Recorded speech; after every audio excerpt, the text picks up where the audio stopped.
Get comfortable, pull the blanket up a little. Dim your screen if you haven't already. Tonight, we're going back to Springfield, not to the sunny version with the couch gag and the bright yellow title card, but to the quieter side of it, the backstage version, the one where the writers are arguing, the executives are nervous, the fans are furious, and the show keeps running anyway, decade after decade, like it has no intention of ever stopping. The Simpsons has been on the air since the 17th of December, 1989, 36 seasons, nearly 800 episodes. It is the longest-running animated series, the longest-running scripted primetime show, and arguably the most controversial piece of television ever made, not because of one thing, but because of everything it's accumulated over the course of 36 years. Every season brought something new to argue about. Every decade brought a fresh crisis. Every few years, a new controversy would erupt that would have the fan community, the press, the academic world, and occasionally the federal government paying attention to a cartoon about a yellow family in a fictional town that doesn't appear on any map. So settle in. Let the room get quiet. Let your breathing slow down.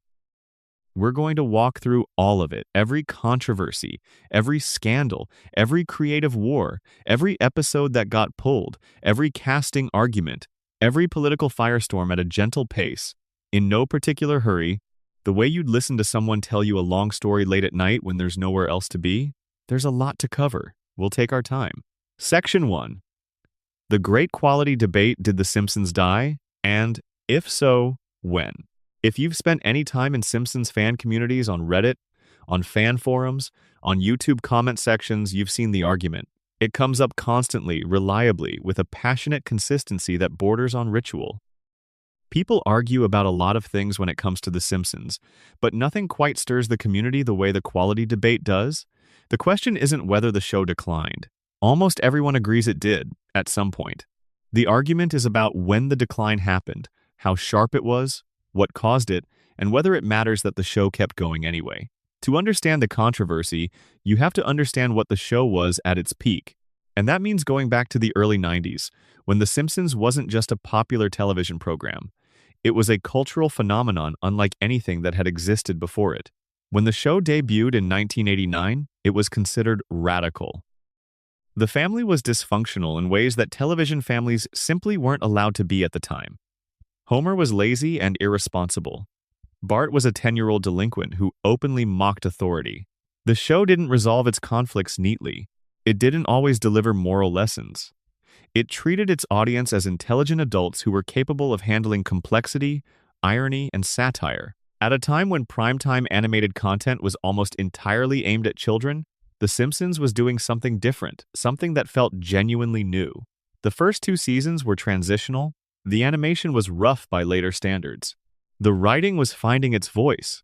But even in those early seasons, there was something there, a warmth underneath the dysfunction, a genuine emotional core that made the comedy land differently than a purely cynical show would have. Homer strangling Bart was funny not just as physical comedy, but because the relationship underneath it was real enough that the absurdity had stakes. Then came seasons 3 through 8. This is the period that fans call the Golden Age, and the phrase isn't hyperbole. During those 6 seasons, The Simpsons produced some of the most meticulously crafted comedy ever put on television. The writing room was operating at a level that most shows never approach. Episodes were dense with jokes, not just jokes on the surface, but background gags, throwaway lines, visual humor that required pausing and rewatching to fully appreciate. The storytelling was emotionally sophisticated. The satire was sharp without being mean-spirited. The characters were fully realized human beings who happened to be yellow and occasionally four-fingered. Some of the episodes from this era have been analyzed more thoroughly than classic films. Marge versus the Monorail, Homer at the Bat, Last Exit to Springfield, Deep Space Homer, The Boy Who Knew Too Much, Cape Fear, Homer the Heretic, A Streetcar Named Marge.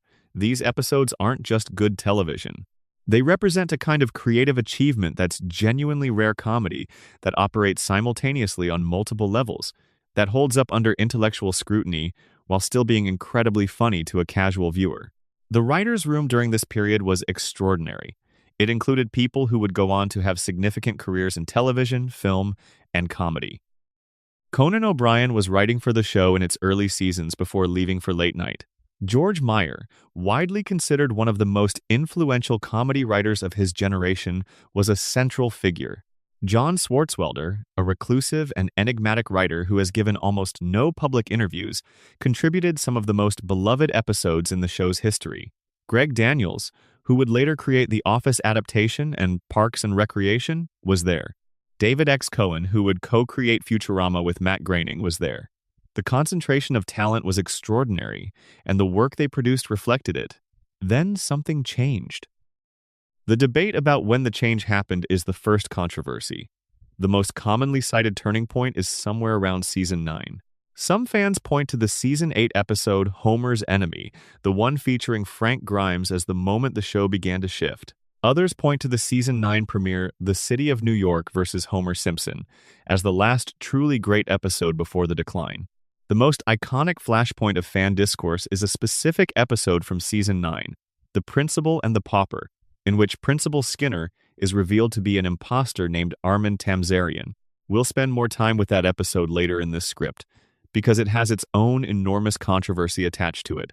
But for now, it's worth noting that many fans cite that single episode as the moment they stopped trusting the show's writers to respect the world they had built.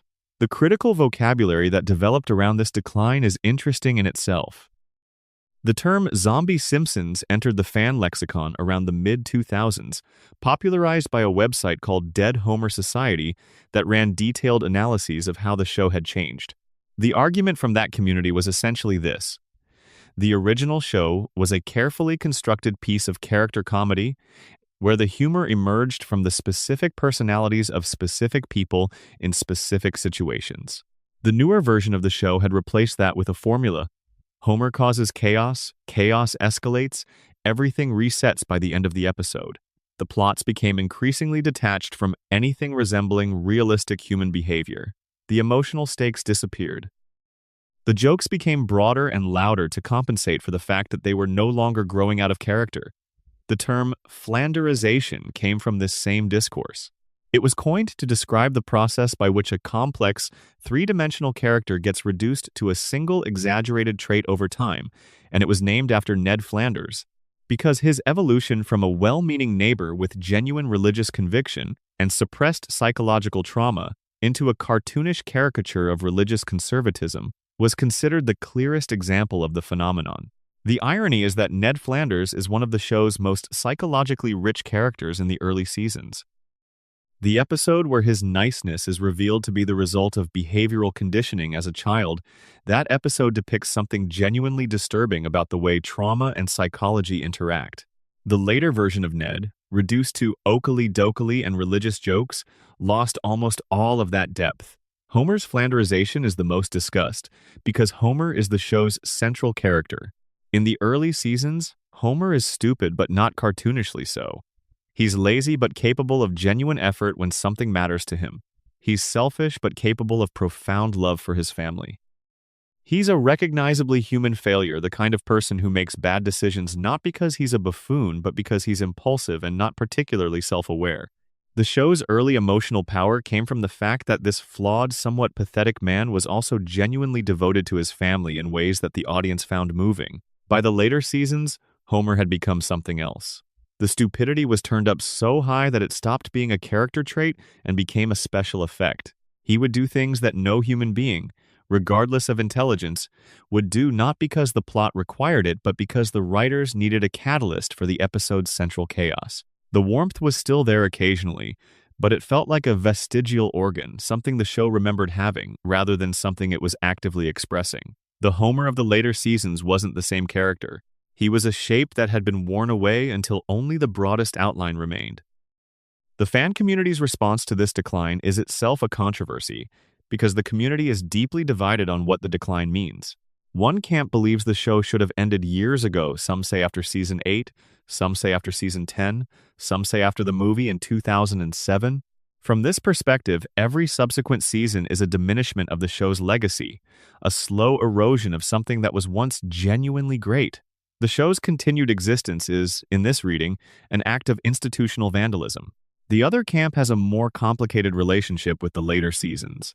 Yes, the show isn't what it was, but it's still The Simpsons.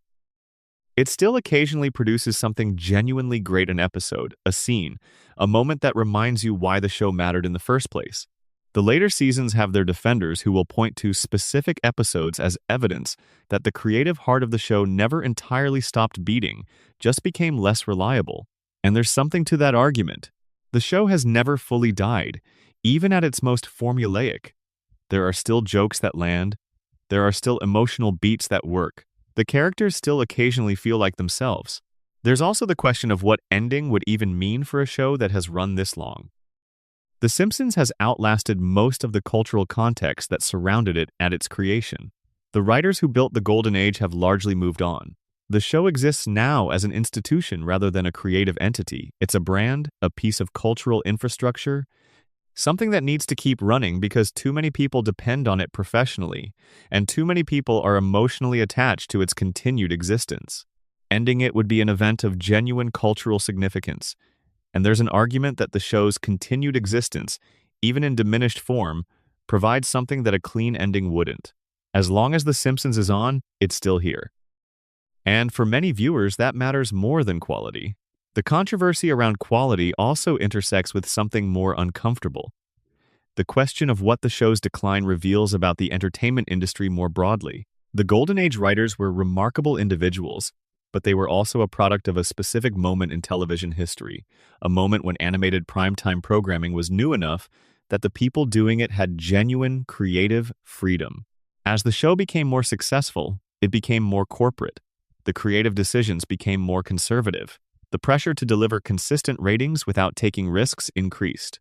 The writers who thrived in the early environment were often the kind of people who don't thrive in that kind of institutionalized creativity, and they left.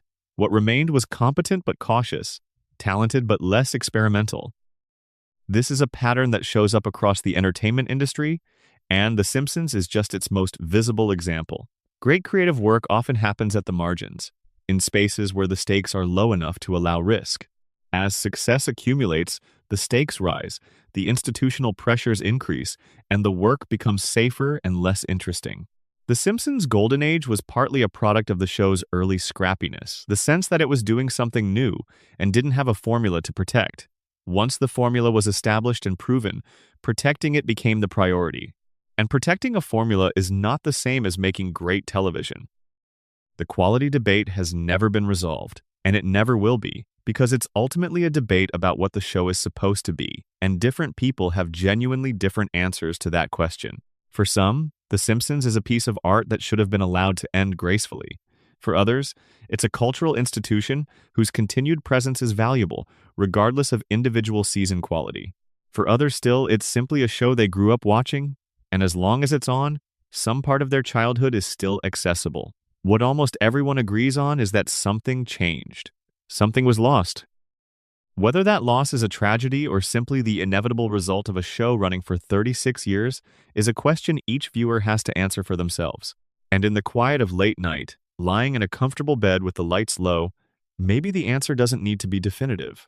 Maybe it's enough to remember the seasons that were great and feel grateful they existed, and let the later ones be what they are: imperfect, sometimes frustrating, occasionally surprising, but still carrying traces of something that once mattered enormously.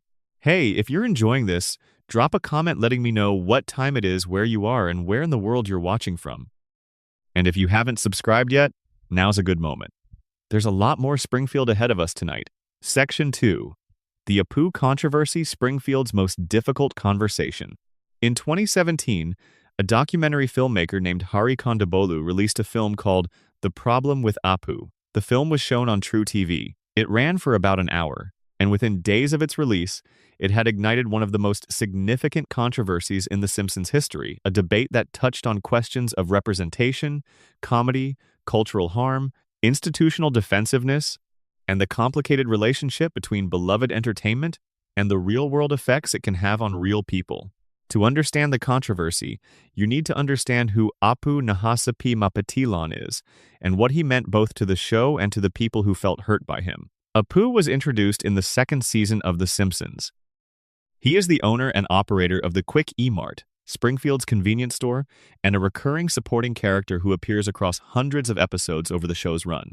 He was voiced throughout the show's history by Hank Azaria, a white American actor who gave Apu a thick Indian accent and a particular cadence that became, over time, one of the show's most recognizable voices. Apu was depicted as hardworking, educated. He has a doctorate in computer science, religious, family-oriented, and good-natured.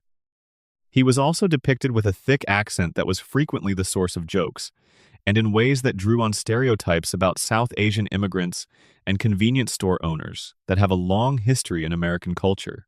Kondabolu's film made a specific and carefully argued case. It wasn't that Apu was a malicious creation, or that everyone involved in making him was acting in bad faith. The argument was more subtle and, in some ways, more disturbing. Kondabolu interviewed South Asian American actors, comedians, and public figures, and what emerged was a pattern of testimony about what Apu's portrayal had meant to them growing up. They described being imitated by classmates doing the Apu accent. They described the character being used as a tool for mockery, having a fictional cartoon's mannerisms projected onto them as a way of making them feel foreign, different, reduced to a stereotype. They described a particular kind of loneliness that comes from watching television and seeing your cultural identity represented primarily as a punchline. The film wasn't calling for Apu to be erased. It was asking for a conversation about how the character was originally conceived, about how representation works and what its effects are, and about whether a character created in 1990 by a primarily white writing staff was serving South Asian audiences or diminishing them. The show's response was, to put it charitably, clumsy. The first formal response came in an episode called No Good Read Goes Unpunished, which aired in April 2018. In the episode, Marge reads Lisa a children's book and notices that it contains outdated cultural attitudes. She and Lisa discuss how to handle it. Then Lisa turns to the camera and says, directly to the audience, something that started decades ago and was applause at the time still feels cringeworthy today. And I really don't have a good answer for that. Some things will be addressed at a later date, if at all. Behind her, a picture of Apu with the words, "Don't have a cow," is visible. The response to this response was swift and almost universally negative.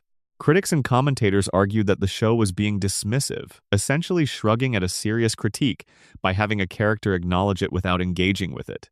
Kondabolu himself said on social media that the episode was sad and felt like an attempt to make the controversy go away rather than actually grapple with it. The line, "Some things will be addressed at a later date, if at all," in particular struck many observers as flippant a brush-off dressed up as acknowledgement. The controversy deepened over the following 2 years. Hank Azaria continued voicing Apu while the show seemingly decided whether and how to address the issue. In late 2020, Azaria announced that he would no longer voice the character. He said he had come to understand, through conversations with South Asian Americans, including members of the film's subjects, that his portrayal had caused real harm, and that he wanted to acknowledge that and step back. His statement was notably personal and undefensive. He didn't say the character was simply being retired for business reasons. He engaged directly with the question of harm and took responsibility for his role in it. This created a new layer of controversy. Some people felt that Azaria's departure was the right and necessary outcome, that a white actor doing a caricatured Indian accent for 30 years was something that simply shouldn't have been happening, and ending it was the correct response to the critique. Others felt that Azaria was being unfairly scapegoated, that he had taken a role offered to him in good faith and performed it professionally for decades, and that making him the focal point of the cultural reckoning was misplaced. Still others argued that the real issue wasn't Azaria specifically, but the systemic lack of South Asian voices in the writer's room, that if there had been South Asian writers involved in developing Apu's character, the portrayal might have been different from the beginning. The show responded to Azaria's departure by essentially sidelining Apu. The character appeared less and less frequently. There was no formal send-off, no episode addressing what had happened. He was simply present less often, and when he did appear, voiced by other cast members doing versions of the voice. This created its own set of criticisms that the show was handling the situation by quietly memory holding the character rather than engaging with what he represented. One of the most interesting aspects of the Apu controversy is what it revealed about the show's relationship with its own history. The Simpsons was, in the early seasons, genuinely ahead of its cultural moment in many ways. It was satirical and self-aware. It mocked bigotry and institutional racism with genuine intelligence, but it was also a product of its time, created by a writing staff that was overwhelmingly white and male, and the blind spots of that demographic were present in the text in ways that the show's considerable intelligence didn't protect against. Apu was one expression of those blind spots, but he wasn't the only one. The show's treatment of various ethnic and cultural groups across its history is uneven in ways that the show's defenders sometimes struggle to engage with honestly. The Apu controversy also raised broader questions about comedy and representation that the entertainment industry is still working through. Comedy has always pushed against social norms. That's part of what makes it comedy. The question of when pushing against norms becomes harmful, when humor crosses a line from satire into stereotyping, when a character whose creators intend affection is actually doing damage to the people they represent, these are genuinely difficult questions without clean answers. The Apu debate didn't resolve them. It sharpened them, gave them a specific and consequential example to cluster around, and forced the entertainment industry to have conversations it had been avoiding. For many South Asian fans of The Simpsons, the controversy was a strange and complicated experience. Many of them had grown up loving the show while also internalizing the discomfort of Apu's portrayal. Some of them had genuinely complex feelings about the character, finding him funny in some moments while recognizing that his existence as a primary representation of South Asian identity in mainstream American culture was limiting, in ways that were hard to fully articulate until the Konda Bolu film gave them a vocabulary for it. Loving something that also hurts you is one of the more human experiences there is, and many viewers found themselves in that position in a new way after 2017. The controversy also produced a generative secondary debate about what happens to beloved characters who are discovered to have problematic dimensions. Apu isn't the only fictional character to have faced this kind of re-examination. The question of what to do, retire the character, recast, revise, or leave alone doesn't have a universal answer, and different communities have advocated for different approaches with genuine conviction. The Simpsons' handling of the situation, essentially fading Apu out, satisfied almost no one, which is perhaps appropriate for a controversy that had no clean resolution. What the Apu controversy ultimately revealed is something important about the nature of long-running cultural products. A show that runs for 36 years accumulates history in ways that can't always be anticipated or controlled. What felt acceptable in 1990 gets re-examined in 2017 through a different cultural lens, and the show has to decide what to do with that re-examination. The Simpsons' choice to acknowledge the problem minimally and then quietly minimize the character was widely read as institutional cowardice. Whether that reading is fair is something each viewer has to decide, but the fact that so many people found the response inadequate tells you something about the expectations audiences had developed for a show that had, for decades, positioned itself as smarter and more self-aware than the average primetime comedy. The conversation Kondabolu was asking for in 2017 is still ongoing. The questions he raised about representation, about who gets to voice whom, about the real-world effects of how television portrays communities, have only become more central to the entertainment industry since then. The Apu controversy didn't create those questions. It made them impossible to ignore. And in the stillness of late night, lying quietly, there's something almost contemplative about sitting with that, the way something you love can be complicated, the way a show can be both brilliant and blind, the way people who feel hurt by something can be right even when the thing hurting them was created without any conscious malice. These aren't comfortable thoughts, but they're honest ones. Section 3. The voice actor wars, salary strikes, departures, and the question of who owns Springfield. The voices of Springfield are one of the show's most essential qualities.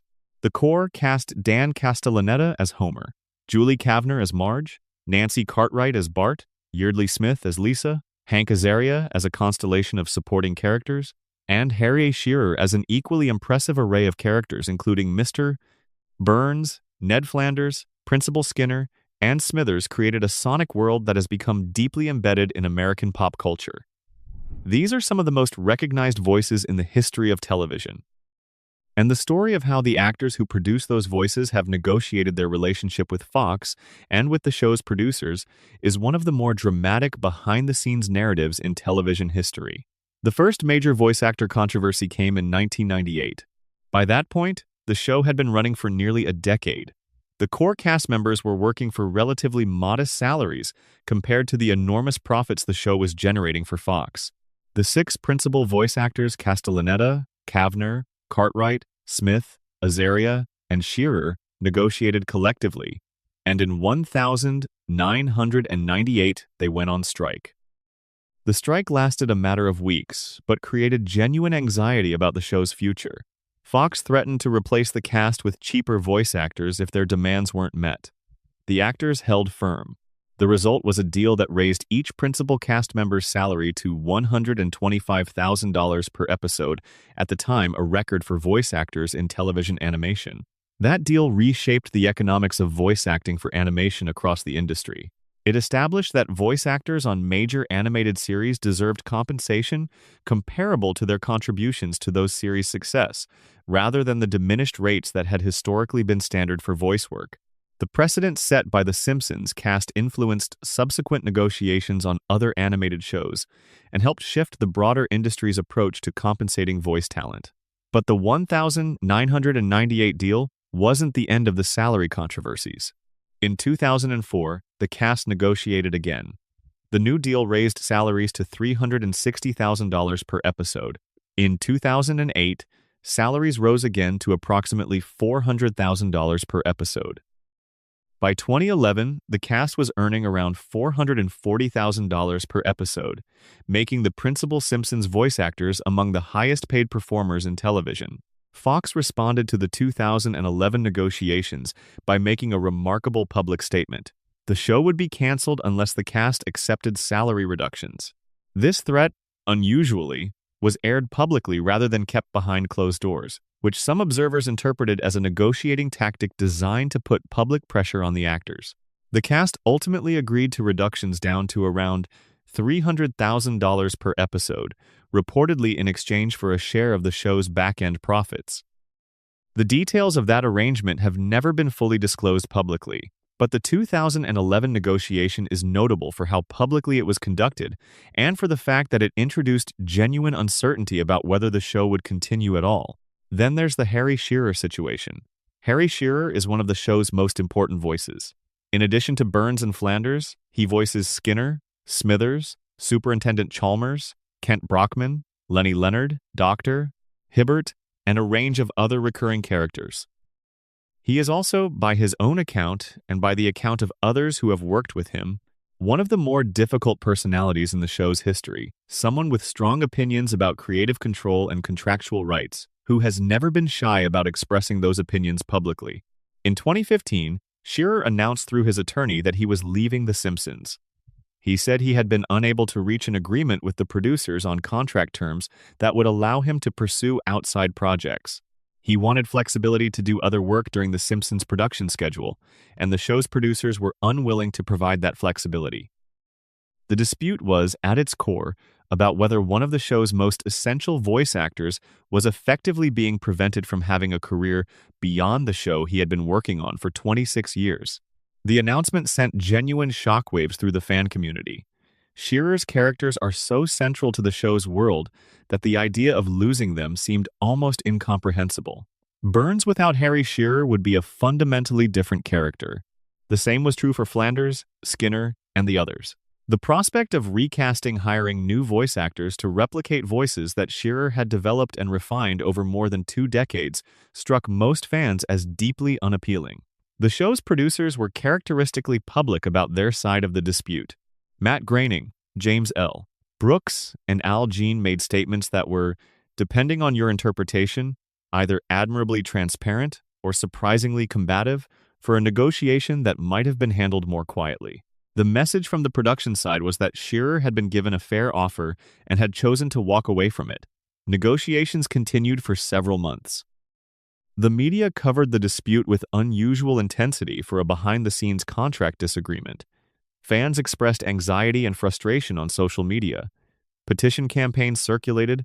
The prevailing sentiment was that the show absolutely could not continue without Shearer, and that if the producers were willing to let him go over a contract dispute, something had gone seriously wrong in the relationship between the show's creative needs and its institutional management.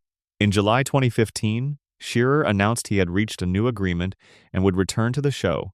The terms were not disclosed. Whatever had been blocking an agreement in the spring was apparently resolved over the summer. The fans who had been holding their breath collectively exhaled, and the show continued. But the episode left a lasting impression on how people thought about the show's relationship with its talent. The Simpsons producers had always maintained that the show was bigger than any individual, that the show, as an institution, was the primary creative entity, and the people who contributed to it were valuable but replaceable. The Shearer situation tested that belief in a very public way, and the resolution Shearer coming back on better terms suggested that some people, at least, were not easily replaceable after all. The diversity casting controversy is a more recent chapter in the voice actor saga. In 2020, following the reckoning over Apu's portrayal, the show announced a new policy. Going forward, white voice actors would no longer voice non-white characters. This was announced relatively quietly in the context of broader industry conversations about race and casting that were accelerating rapidly at the time. The announcement had significant implications for the cast. Hank Azaria was already in the process of stepping away from Apu. But Azaria also voiced other characters of various ethnicities, Chief Wiggum, Mo Sislak, and others, and the new policy raised questions about which of those roles would be affected. The announcement created a philosophical debate about the nature of voice acting that goes beyond The Simpsons. Voice acting has historically been considered a form of performance where physical appearance and cultural identity are secondary to the ability to produce the required vocal performance. The argument for colorblind casting in voice work is that since the audience can't see the actor's visible identity shouldn't matter. The counter-argument, which the show had effectively endorsed by making its new policy public, is that representation matters behind the microphone as well as in front of the camera. That having a black actor voice, a black character, or a South Asian actor voice, a South Asian character, creates a different kind of performance and a different relationship between the text and the community being represented. The response to the announcement was, predictably, divided. Those who agreed with the policy welcomed it as an overdue correction. Those who disagreed argued that it was a form of identity-based restriction that was antithetical to the nature of performance. Some pointed out that several white actors voicing non-white characters had done so with deep affection and genuine craft, and that reducing their work to a question of racial demographics was reductive. Others noted that the policy might create awkward outcomes. What about characters of ambiguous ethnicity, or characters from cultures where the line between American ethnic communities is blurry? What about voice actors from mixed backgrounds? These questions don't have easy answers, and the show has navigated them with varying degrees of grace. The broader principle that diversity in voice casting matters, and that the industry should work actively to increase representation at all levels, is more widely shared now than it was even 5 years ago. How that principle gets implemented in practice is still being worked out, and The Simpsons, as one of the largest and most visible animated productions in history, finds itself at the center of that implementation discussion whether it wants to be there or not. The voice actor wars, taken together, tell a story about the relationship between art and commerce, between individual talent and institutional interest, between the voices that give characters life and the organizations that own those characters. The voices of Springfield are not separate from Springfield, they are part of what Springfield is. And the history of how those voices have been contested, compensated, and argued over is part of the show's story in ways that are less visible than the episodes themselves, but no less significant. Section 4. Flanderization. How The Simpsons slowly hollowed out its own characters. The word Flanderization has escaped The Simpsons fandom and entered the general vocabulary of media criticism. If you search for it, you'll find it used to describe character decline in everything from long-running video game franchises to prestige drama series to decades-old comic strips. It has become a genuinely useful critical term, a concise way of describing a specific failure mode in long-running narrative. That the term came from The Simpsons, and specifically from one of the show's most beloved supporting characters, is one of the more ironic chapters in the show's history. Ned Flanders appears for the first time in the show's first season. He is Homer's neighbor. He is, from the beginning, positioned as a kind of foil to Homer. Where Homer is lazy, Ned is industrious. Where Homer is irresponsible, Ned is conscientious. Where Homer is a marginal Christian at best, Ned is devoutly religious. But the early Ned is more complicated than that summary suggests.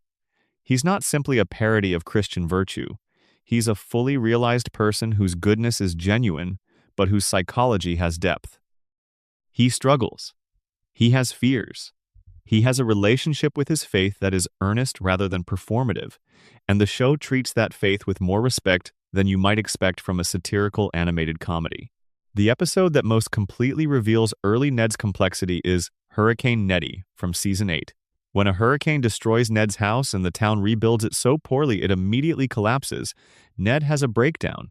And what the breakdown reveals that his relentless positivity is the product of childhood behavioral conditioning, that underneath the Oakley-Dokley persona there is a person with rage and fear and genuine psychological wounds is remarkable television. It takes a character who could easily be a one-note joke and shows you that the one note is a mask. It takes the show's established reputation for Ned as simple moral counterpoint to Homer and turns it inside out. Early Ned had that kind of depth. The later Ned does not.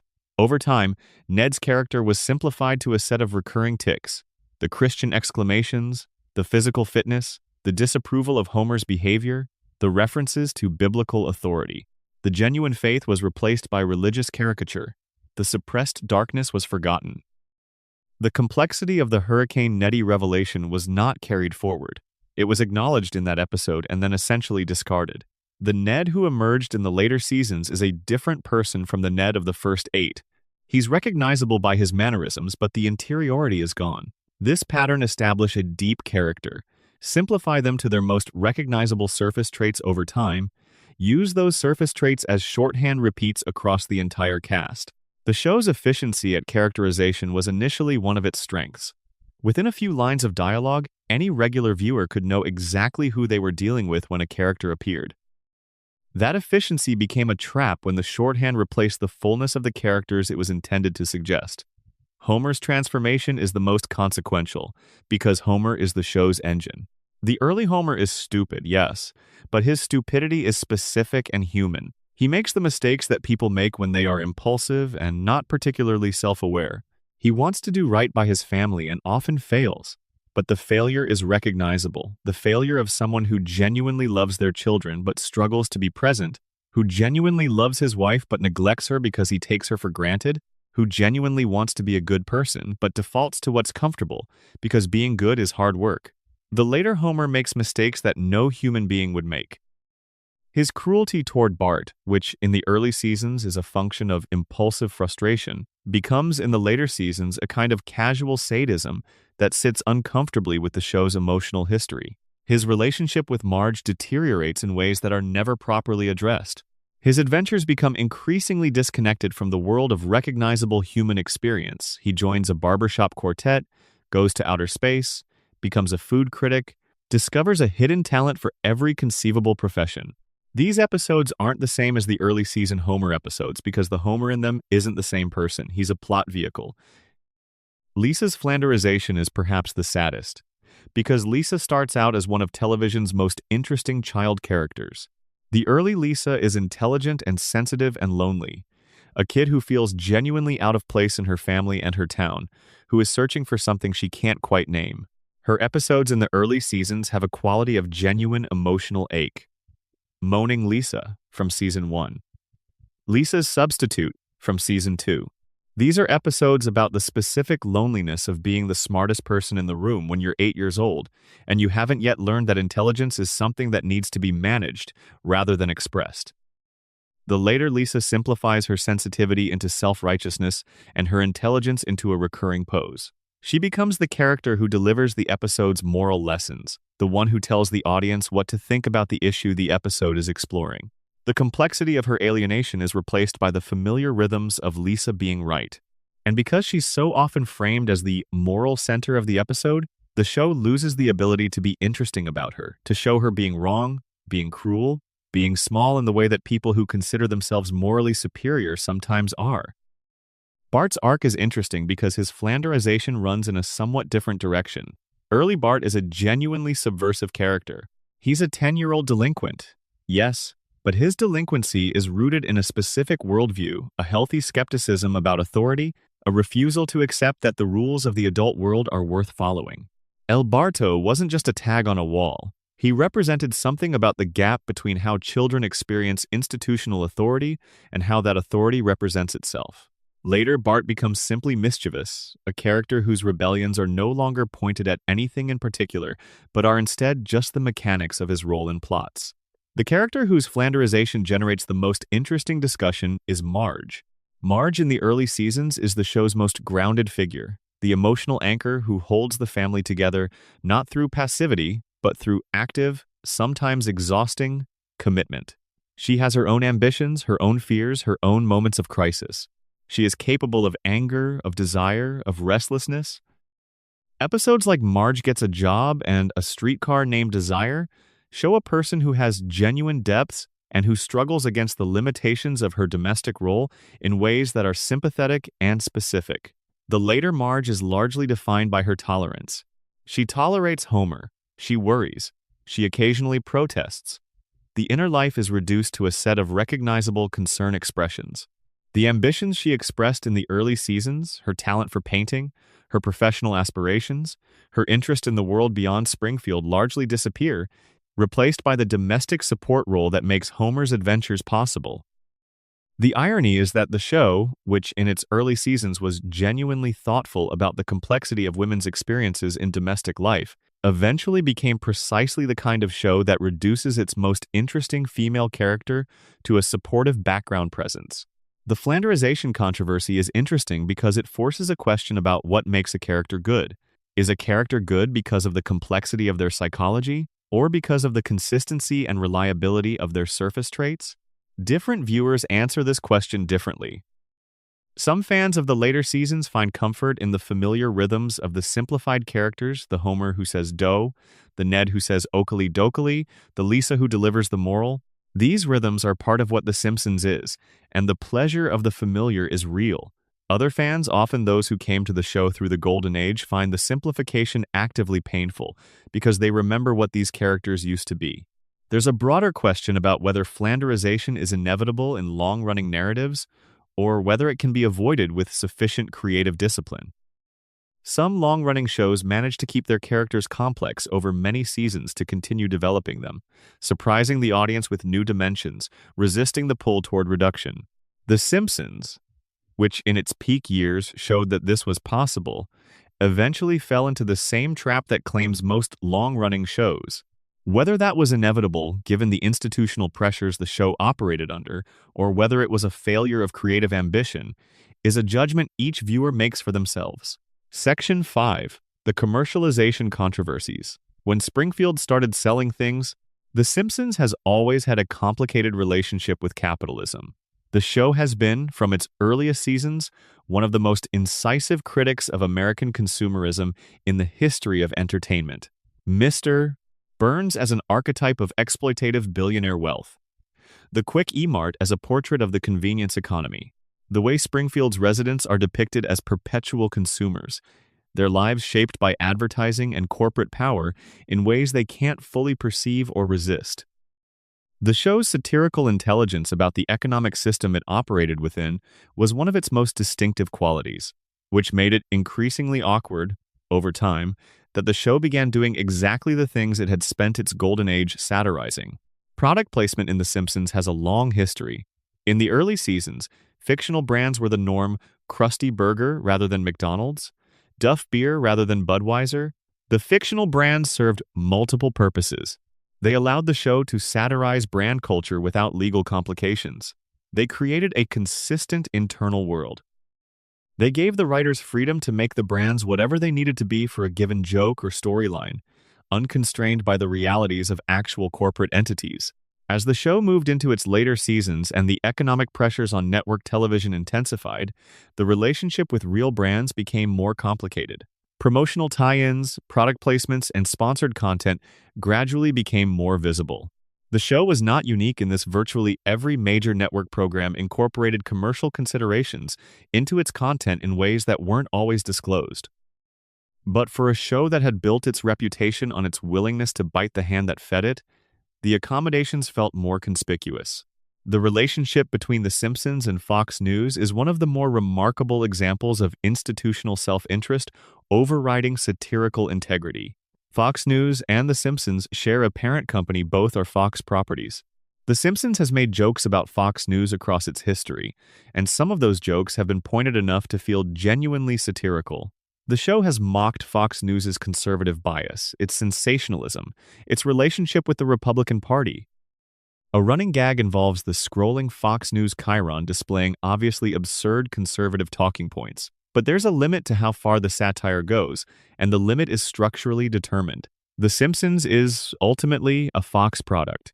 Its continued existence depends on maintaining a workable relationship with the Fox Corporation. The show can mock Fox News at the margins jokes that the Fox News audience probably doesn't watch The Simpsons and isn't going to respond to anyway, but it cannot mount a sustained, serious critique of its parent company's most controversial division. The satirical energy that might otherwise go there gets redirected into softer targets. The fox bites its own tail, but only gently. This institutional constraint became more visible after the Disney acquisition of 21st Century Fox in 2019. The deal meant that The Simpsons, a show that had long been on Fox, was now technically a Disney property. This created an immediate satirical opportunity that the show couldn't entirely ignore. The show had, memorably, depicted Disney buying Fox in an episode from 1998, a prediction that came true 21 years later. But it also created new institutional constraints.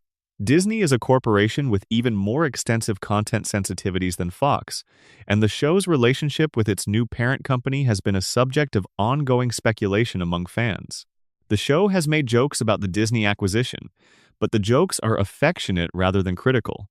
Disney is depicted as vast and powerful, but not particularly sinister. The show does not examine what it means for one of America's most persistently satirical voices to be owned by one of America's largest entertainment corporations. The satirical potential of the situation is left largely unexplored, which is itself a form of institutional self-censorship, not crude suppression, but the more subtle kind that comes from understanding where your lines are without having to be told explicitly. The couch gag has become one of the most visible sites of The Simpsons commercialization. The couch gag, a brief, usually surreal animated sequence at the end of the opening credits, where the Simpson family arrives at their couch in some unusual way, was originally one of the show's most purely creative elements. In the early seasons, the couch gags were quick and strange and funny in a way that felt disconnected from the show's commercial interests. They were a little pocket of weirdness, a moment where the show could play. Over time, the couch gag became a promotional vehicle. Guest animators were brought in celebrated figures from the art and animation worlds, whose couch gags would generate significant media coverage independent of whatever the episode contained. This started as an interesting creative experiment.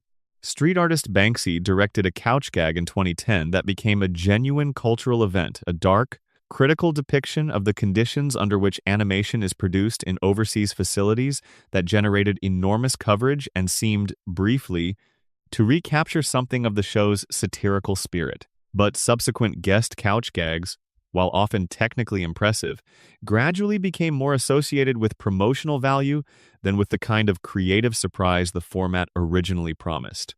The NFT and cryptocurrency controversy is a more recent chapter.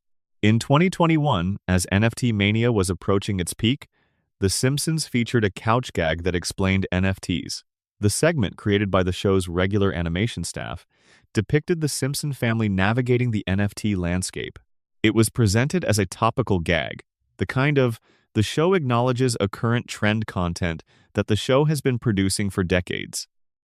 But the timing during a period when NFT speculation was at its most intense, and when many observers were already raising serious questions about the environmental impact and speculative excess of the NFT market, meant that the gag read to many viewers as promotional rather than satirical.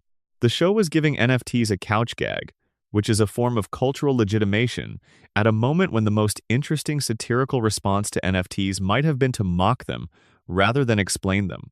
The response from fans who cared about the show's satirical legacy was negative. The gag was seen as evidence that the show had lost the ability to distinguish between engaging with a cultural phenomenon and endorsing it, or, more cynically, that the show's commercial interests had become sufficiently entangled with the cultural economy that genuine satire of that economy was no longer viable. The theme park controversies are a somewhat different category. The Simpsons ride at Universal Studios Florida opened in 2008, replacing the classic Back to the Future ride. The Simpsons World area expanded significantly in 2013. These are unambiguously commercial ventures theme park attractions designed to generate revenue from the show's brand recognition. And they're not without charm. The attention to detail in the Springfield-themed area at Universal has been praised by fans. But the existence of a physical, corporatized Springfield, where you can buy Duff beer and crusty burgers at official establishments, creates a peculiar inversion. The consumerism that the show spent its golden age satirizing has become a branded experience that fans pay to participate in. There's something almost beautiful about this inversion, in a dark way. The show that spent 10 years making brilliant jokes about how American consumer culture packages authentic experience into purchasable commodity has become, itself, a packaged commodity. Homer would have an opinion about this. The version of Homer who existed in Season 5, anyway. The later Homer would probably just enjoy the duff. The merchandise empire is enormous and largely undiscussed. Simpsons merchandise has been generating revenue since the early 1990s, when Bart Simpson's face appeared on t-shirts, skateboard decks, and an almost incomprehensible range of other products. The early wave of Simpsons merchandise was remarkable for being disconnected from any coherent brand strategy. The demand was so sudden and so large that anyone who could get a license was producing Simpsons products, with varying degrees of quality and coherence. The merch explosion of 1990 to 1991 was one of the first demonstrations of what a major pop culture franchise could generate in licensing revenue, and its lessons shaped how the entertainment industry approached merchandise deals for decades. By the 2000s and 2010s, the merchandise was more carefully managed but no less extensive. Simpsons products span every conceivable category. The show is, by any measure, one of the most successfully commercialized properties in entertainment history. And the show that satirized that kind of commercialism has been participating in it for the entirety of its run. The question isn't whether this is hypocritical. It obviously is, in the most technical sense. The question is whether it matters. And the answer depends on what you think The Simpsons is supposed to be. If you think it's a piece of art with integrity to protect, the commercialization is a genuine problem evidence of the institutional compromise that has gradually diluted the show's critical voice. If you think it's a television show made by people who need to eat and work within commercial structures, the commercialization is simply the cost of continued existence. The two positions are not easily reconcilable, and the tension between them is part of what makes the show's relationship with its own history so fascinating and so uncomfortable. Section 6. The episodes that got banned, pulled, and buried. Every long-running television show accumulates a graveyard of episodes. Episodes that were pulled from broadcast, episodes that were quietly retired from rotation, episodes that became controversial after the fact, in ways that their creators didn't anticipate.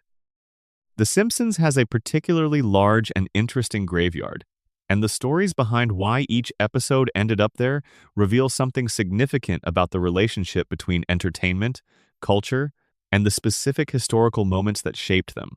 The most famous episode in this graveyard is Stark Raving Dad, the first episode of Season 3. This episode is famous not for having been pulled, but for who guest starred in it, and for the shadow that guest star cast over the episode 30 years later. In Stark Raving Dad, Homer is sent to a mental institution after wearing a pink shirt to work. At the institution, he meets a large, heavyset white man who insists he is Michael Jackson. The character is listed in the credits as John J. Smith, a pseudonym. The voice, however, unmistakably belonged to Michael Jackson himself, who made a secret cameo that the show's producers maintained was anonymous for years. Jackson sang as the character, including a song written for Lisa's 8th birthday. The episode was warmly received and has been cited in various retrospective lists as one of the show's best. In 2019, the documentary Leaving Neverland was released. The documentary, which ran for nearly 4 hours across 2 parts, presented detailed allegations of sexual abuse of children against Michael Jackson made by 2 men, Wade Robson and James Safechuck, who had been close to Jackson since childhood. The documentary was controversial and contested. Jackson's estate disputed its claims aggressively, and some observers raised questions about its methodology and the credibility of its subjects. But the film also received substantial support from people who found the accounts credible and consistent with documented patterns of behavior. The show's response to the documentary was swift and decisive. In March 2019, the producers announced that Stark Raving Dad would be pulled from broadcast and from streaming services. Al Jean, the showrunner, said in a statement that the producers had decided to take the episode down out of respect for the victims of abuse. He acknowledged that the decision was irreversible and that the episode would not be brought back. The response to this decision was divided. Many people supported it if the allegations in Leaving Neverland were true. Then an episode featuring Jackson's voice and celebrating his presence was something the show shouldn't be distributing anymore, and removing it was the right thing to do. Others were more skeptical the allegations were disputed. Jackson was dead and could not respond, and the decision to pull an episode based on unproven allegations set a precedent that some found troubling. Still others focused on the specific mechanism of the removal. Streaming platforms and networks quickly complied, making the episode effectively inaccessible to most viewers, which raised its own questions about how quickly and completely cultural products can be removed from circulation in the streaming era. The episode is now genuinely difficult to access. Physical media owners can still watch it on DVD, but it has been scrubbed from the major streaming platforms. For a show that is otherwise comprehensively available, the absence of this single episode is conspicuous and strange.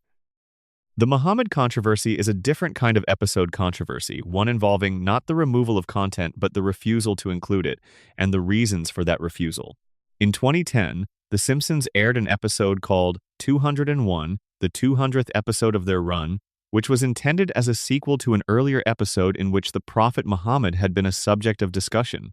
The episode was produced in a context of significant anxiety following the 2005 controversies over Danish cartoons depicting Muhammad that had led to violent protests internationally.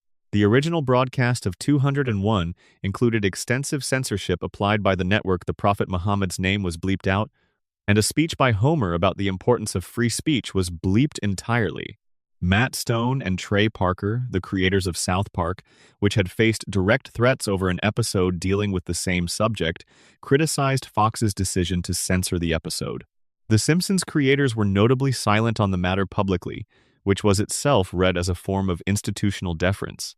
The episode, in its censored form, aired.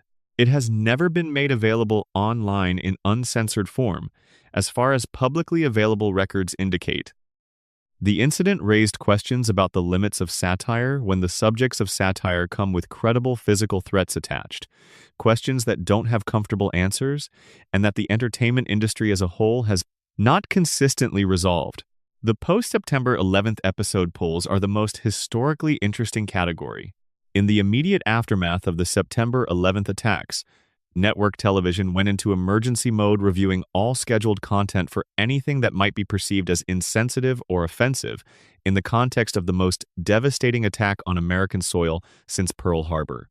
The Simpsons had several episodes that were affected. The City of New York versus Homer Simpson, an episode in which Homer goes to New York to retrieve his car from the World Trade Center's base, was pulled from rotation for years. The episode itself has nothing to do with terrorism. It's a comedy about Homer's hatred of New York City. But its visual association with the World Trade Center made it too sensitive to air in the immediate post-attack period, and it remained out of rotation for several years before being gradually reintroduced. Several other episodes with content that might be perceived as depicting or joking about acts of mass violence, plane crashes, or explosions were also temporarily removed from syndication. This was true across network television. The Simpsons was not unique in having content pulled for sensitivity reasons after 9/11, but the specific examples from The Simpsons are illustrative of how suddenly and completely the cultural context of entertainment can change, and how content that was entirely unremarkable in one context can become impossible to broadcast in another. Weekend at Burnsies is an episode from season 13 that generated controversy of a different kind. In it, Homer is prescribed medical marijuana for injuries sustained in a magpie attack. The episode depicts Homer using marijuana throughout its runtime, in considerable detail and with a notably casual attitude. The controversy wasn't primarily about the content itself. The Simpsons had handled drug-related content before, with more critical framing.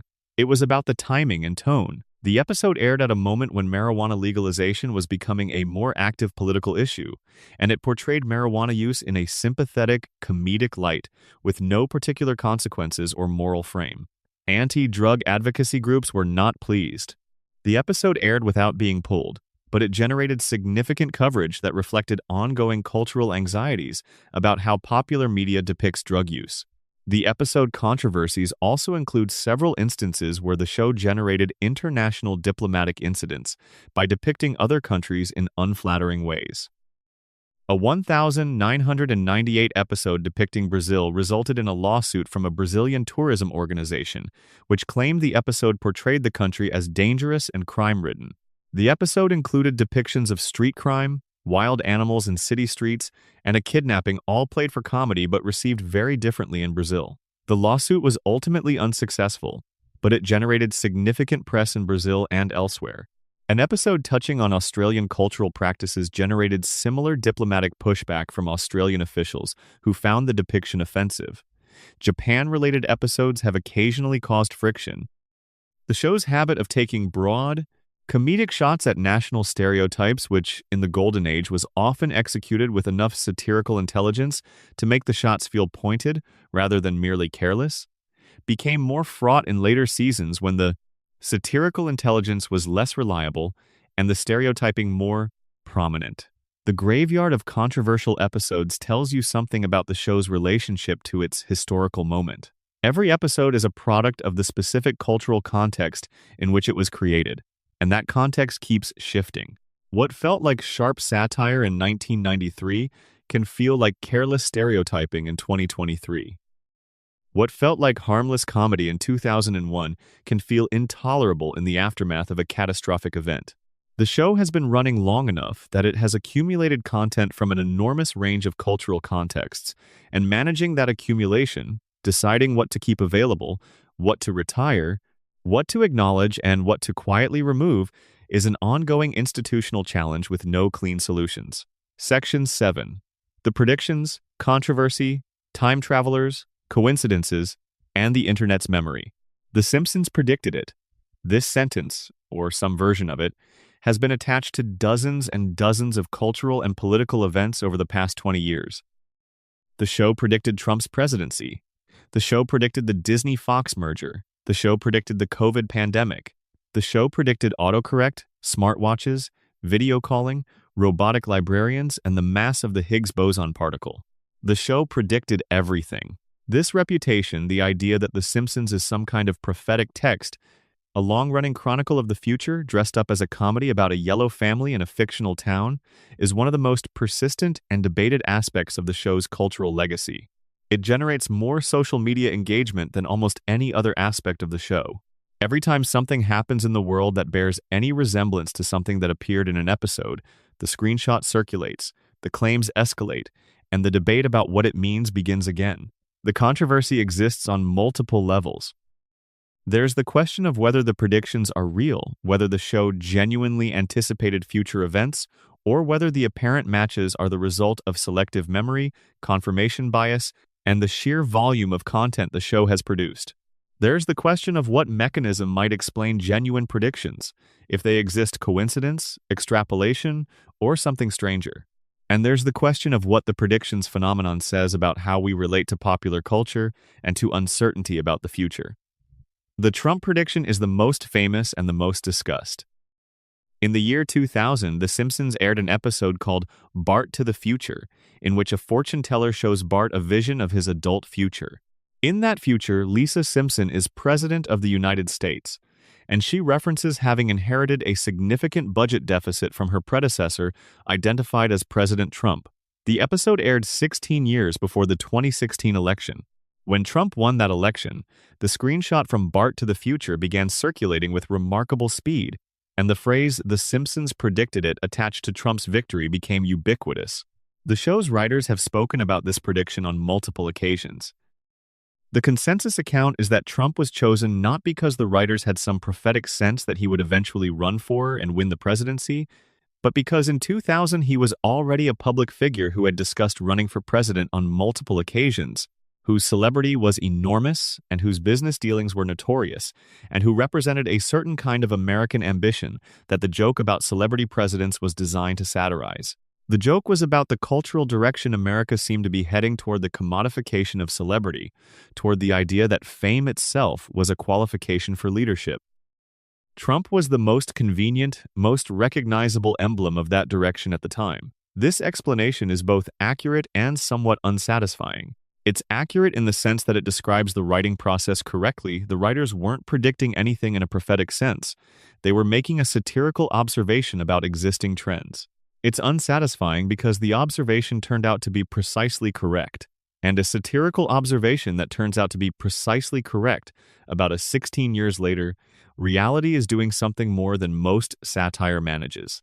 The writers may not have been prophets, but they were reading the cultural tea leaves with unusual accuracy.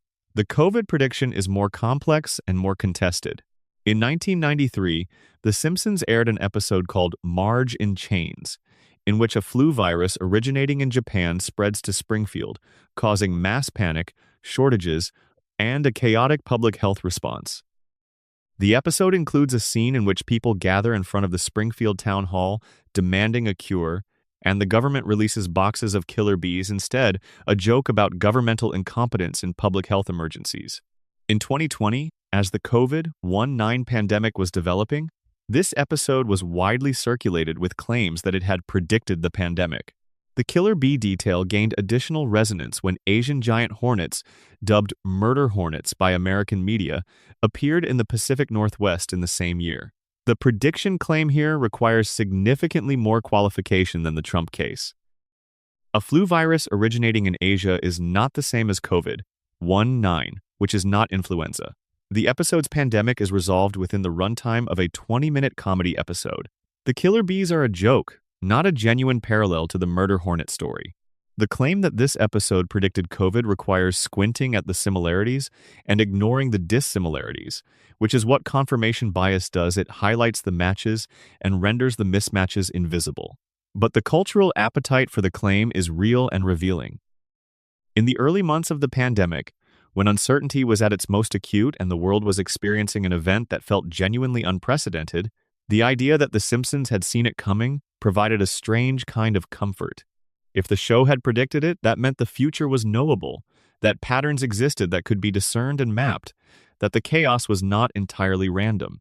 The prediction claim is less about The Simpsons specifically and more about the human need for narrative order in the face of overwhelming uncertainty. The Higgs boson prediction is the one that generates the most genuine awe from scientifically literate viewers. In a 1998 episode called The Wizard of Evergreen Terrace, Homer becomes an inventor and writes a series of equations on a blackboard. One of those equations, when examined closely, turns out to be a calculation that appears to predict the mass of the Higgs boson particle, a fundamental particle of the standard model of physics that wouldn't be experimentally confirmed until 2012, 14 years later. Simon Singh, a physicist and author, examined the equation in detail for the BBC and confirmed that it does indeed produce a number remarkably close to the subsequently measured mass of the Higgs boson. This case is harder to explain away than most of the other predictions. The writers who included the equation were not physicists. Making wild guesses, they consulted with physics experts in constructing the episode's content. But predicting a specific particle mass to within the correct order of magnitude, years before the particle was experimentally confirmed, is a genuinely startling coincidence, even accounting for the fact that theoretical physicists had been calculating the likely range of the Higgs boson mass for years before its experimental confirmation. The equation in the episode may have been based on theoretical calculations that were circulating in the physics community at the time, in which case, the prediction is less a prophecy and more an accurate rendering of contemporary theoretical physics. But it remains impressive. The show's producers, particularly Al Jean, have addressed the predictions phenomenon repeatedly and consistently. Their position is essentially statistical inevitability. Nearly 800 episodes over 36 years, each episode containing dozens of jokes and satirical observations about American culture, technology, And society, the probability that some of those observations would turn out to match future reality is not low. The show has also made thousands of predictions that haven't come true, predictions about flying cars, about jetpacks, about specific political outcomes that went differently than the show imagined. Nobody screenshots those. The internet's memory of the show's predictive record is curated by confirmation bias, and the curated version looks like prophecy, while the full record looks like satire with a better-than-average hit rate. This explanation is genuinely compelling and almost certainly correct in its broad outlines. But there's a counter-argument that deserves consideration. The Simpsons writing staff, particularly during its peak years, was remarkable for its concentration of highly educated, analytically sophisticated observers of American culture. People who had backgrounds in physics, mathematics, computer science, economics, and political theory. People who were not just making jokes, but were actively modeling where American culture was going and extrapolating those models into satirical scenarios. The predictions may not be prophetic, but they may be something more than random coincidence, the product of exceptional analytical intelligence applied to cultural pattern recognition over many years. There's also the theory, discussed in the transcript that inspired this script, that The Simpsons doesn't predict the future so much as it shapes it. A show that has run for 36 years, that has been watched by virtually everyone who grew up in the Western world during that time, that has provided the cultural vocabulary through which millions of people understand satirical commentary on American life. A show like that doesn't just observe culture, it participates in it. When the show depicted a Trump presidency as a joke about the logical extreme of celebrity culture, that depiction became part of the cultural context within which Trump's actual political career unfolded. The prediction was absorbed into the cultural bloodstream, normalized through comedy, made familiar before it became real. Whether that process constitutes shaping the future or merely preparing us for it is an interesting philosophical question. The predictions controversy has one final dimension that deserves attention: the question of what it reveals about our relationship with the show. The fact that so many people find the predictions compelling, the fact that the screenshots circulate so widely and generate such genuine astonishment, suggests that The Simpsons occupies an unusual position in American cultural life. We trust it in some vague but real way. When something happens in the world and The Simpsons has a relevant episode, there's a collective sense that the show knew something we didn't, that it was working on a level of cultural understanding that goes beyond ordinary entertainment. This is partly the result of the show's track record of sharp satire, but it's also the result of 36 years of watching the same show, of having it as a consistent presence in the cultural background, of the way its observations and images have become part of how we process the world. The Simpsons predicted it as a way of saying, the world is strange and sometimes terrible, and somehow the cartoon about the yellow family prepared us for it. Section 8. The Writers' Room Controversies, Credit, Power, and the People Who Made Springfield. The Simpsons has had more behind-the-scenes drama per episode than almost any show in television history. The writers' room has been the site of creative conflicts, credit disputes, political tensions, and personal vendettas that have never been fully aired publicly, but enough has leaked out over the years through memoirs, interviews, public statements, and the occasional lawsuit to sketch a picture of the institutional culture that produced both the Golden Age and its decline. The most significant and least discussed contributor to the show's Golden Age is Sam Simon. Sam Simon is one of the three co-creators of The Simpsons, along with Matt Groening and James L. Brooks. Groening created the Simpson family and the visual aesthetic. Brooks brought the project to Fox and provided the institutional credibility that got it made. But Simon, who served as showrunner for the first 4 seasons, is widely credited by those who worked in the writers' room as the person most responsible for defining what the show actually was, for establishing the tone, the rhythm, the character dynamics, and the storytelling principles that would define the Golden Age. Simon's name is rarely mentioned in the popular discourse about The Simpsons. He departed from the show in 1993 after seasons of conflict with Matt Groening, and the departure was not friendly. Simon has spoken in interviews about feeling that his contributions to the show were systematically minimized after he left, that the show's mythology was written in a way that centered Groening's creative role and obscured his own. Simon died in 2015 from colorectal cancer after a period of significant public advocacy for animal rights and charitable work to which he devoted his post-Simpsons life.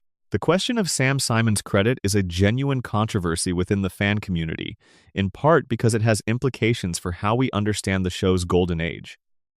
If Simon was as central to the show's early excellence as the people who worked with him suggest, then the show's decline after his departure is more explicable, not just because the writing staff changed, but because one of the key architects of the show's distinctive approach was gone. The institutional memory of what the show was at its best is partly a Simon memory, and losing that was significant. The Conan O'Brien years are a different kind of behind-the-scenes story. O'Brien worked on the show from 1991 to 1993, writing several episodes that are now considered among the show's greatest. Marge vs.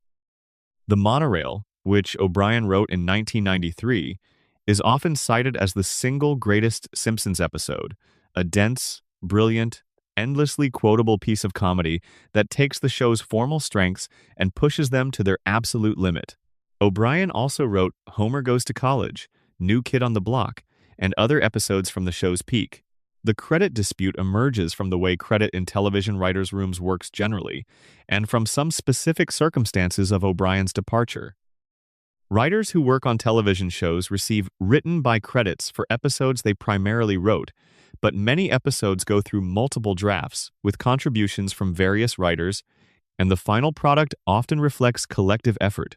The specific contributions of individual writers to specific episodes can be contested, and the way those credits are assigned, which reflects both actual creative contribution and political dynamics within the room, doesn't always map cleanly onto who deserves primary attribution.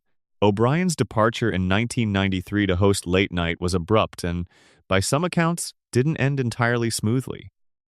The nature of writers' room politics means that some of the tensions around his departure are probably not fully known outside the room. But O'Brien has spoken generously and specifically about his time on the show in the years since, and there's no ongoing public dispute about credit, more of a quietly held complexity about who deserves how much of what credit for some of the most celebrated comedy ever produced for television.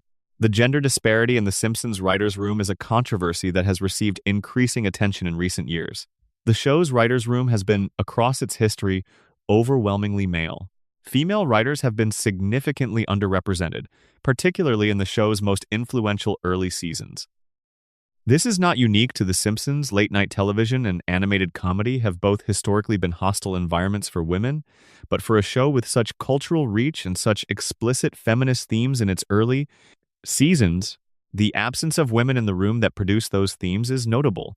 Lisa Simpson, one of television's most fully realized portrayals of a certain kind of smart, sensitive, and alienated young woman, was largely written by men. Marge's experiences of domestic frustration, professional ambition, and marital complexity were filtered through a predominantly male creative perspective. This doesn't mean those portrayals aren't accurate or valuable. Some of the most empathetic portrayals of women in fiction have been created by male writers, but it does mean they were created without the direct input of people with lived experience of the situations being depicted, and that absence matters. The show has had female writers across its history, and in more recent seasons, the representation has been more diverse. But the Golden Age writers' room, the room that produced the episodes people still cite as among the greatest television comedy ever made, was a very particular demographic, and the industry-wide conversations about representation in writers' rooms have thrown that demographic into relief in ways that are uncomfortable. John Swartzwelder is the most mysterious figure in The Simpsons writers' room, and his story generates its own particular kind of controversy, not scandal exactly, but a quality of perplexity about how someone can have such an enormous creative impact on popular culture while remaining almost entirely invisible as a person. Swartzwelder wrote 59 episodes of The Simpsons, more than any other writer. His episodes are disproportionately represented in lists of the show's greatest. He is responsible for Homer at the Bat, Bart Gets Famous, Rosebud, Deep Space Homer, The Springfield Files, and dozens of other episodes that fans cite as defining examples of the show at its peak. He is almost universally described by the people who worked with him as one of the funniest writers who has ever worked in television, with a comic sensibility so distinctive that his episodes are recognizable to close viewers even without credit. He essentially never gives interviews, He left California, where The Simpsons is produced, for rural Montana sometime in the 1990s or 2000s, reportedly because of California's ban on smoking in restaurants. He continued writing Simpsons episodes by fax from Montana, an arrangement that the show accommodated because losing him as a writer was not acceptable. In recent years, he has self-published several novels under the pseudonym of one of his own fictional characters, and these novels have received cult attention from comedy aficionados who recognize his voice from his Simpsons work. But he has not spoken publicly about his time on the show, his creative process, his relationship with his colleagues, or his views on the show's history. The Swartzwelder mystery is a gentle controversy. Nobody is accusing him of anything, nobody is disputing his credit, nobody is claiming he was treated badly. It's more a source of collective fascination. How does someone contribute so much to something so large and then vanish so completely? The absence of his voice in the ongoing conversation about The Simpsons' legacy creates a curious void. His episodes are there, rewatchable, a testament to an extraordinary comic sensibility, but the person himself is essentially unknown. The writer's room controversies, taken together, reveal something about how we attribute creative work in collaborative media. Television comedy is almost uniquely collaborative. It takes many people to produce even a single episode, and the contributions of those people are often hard to disentangle. The show credits provide a framework for attribution, but the framework is crude.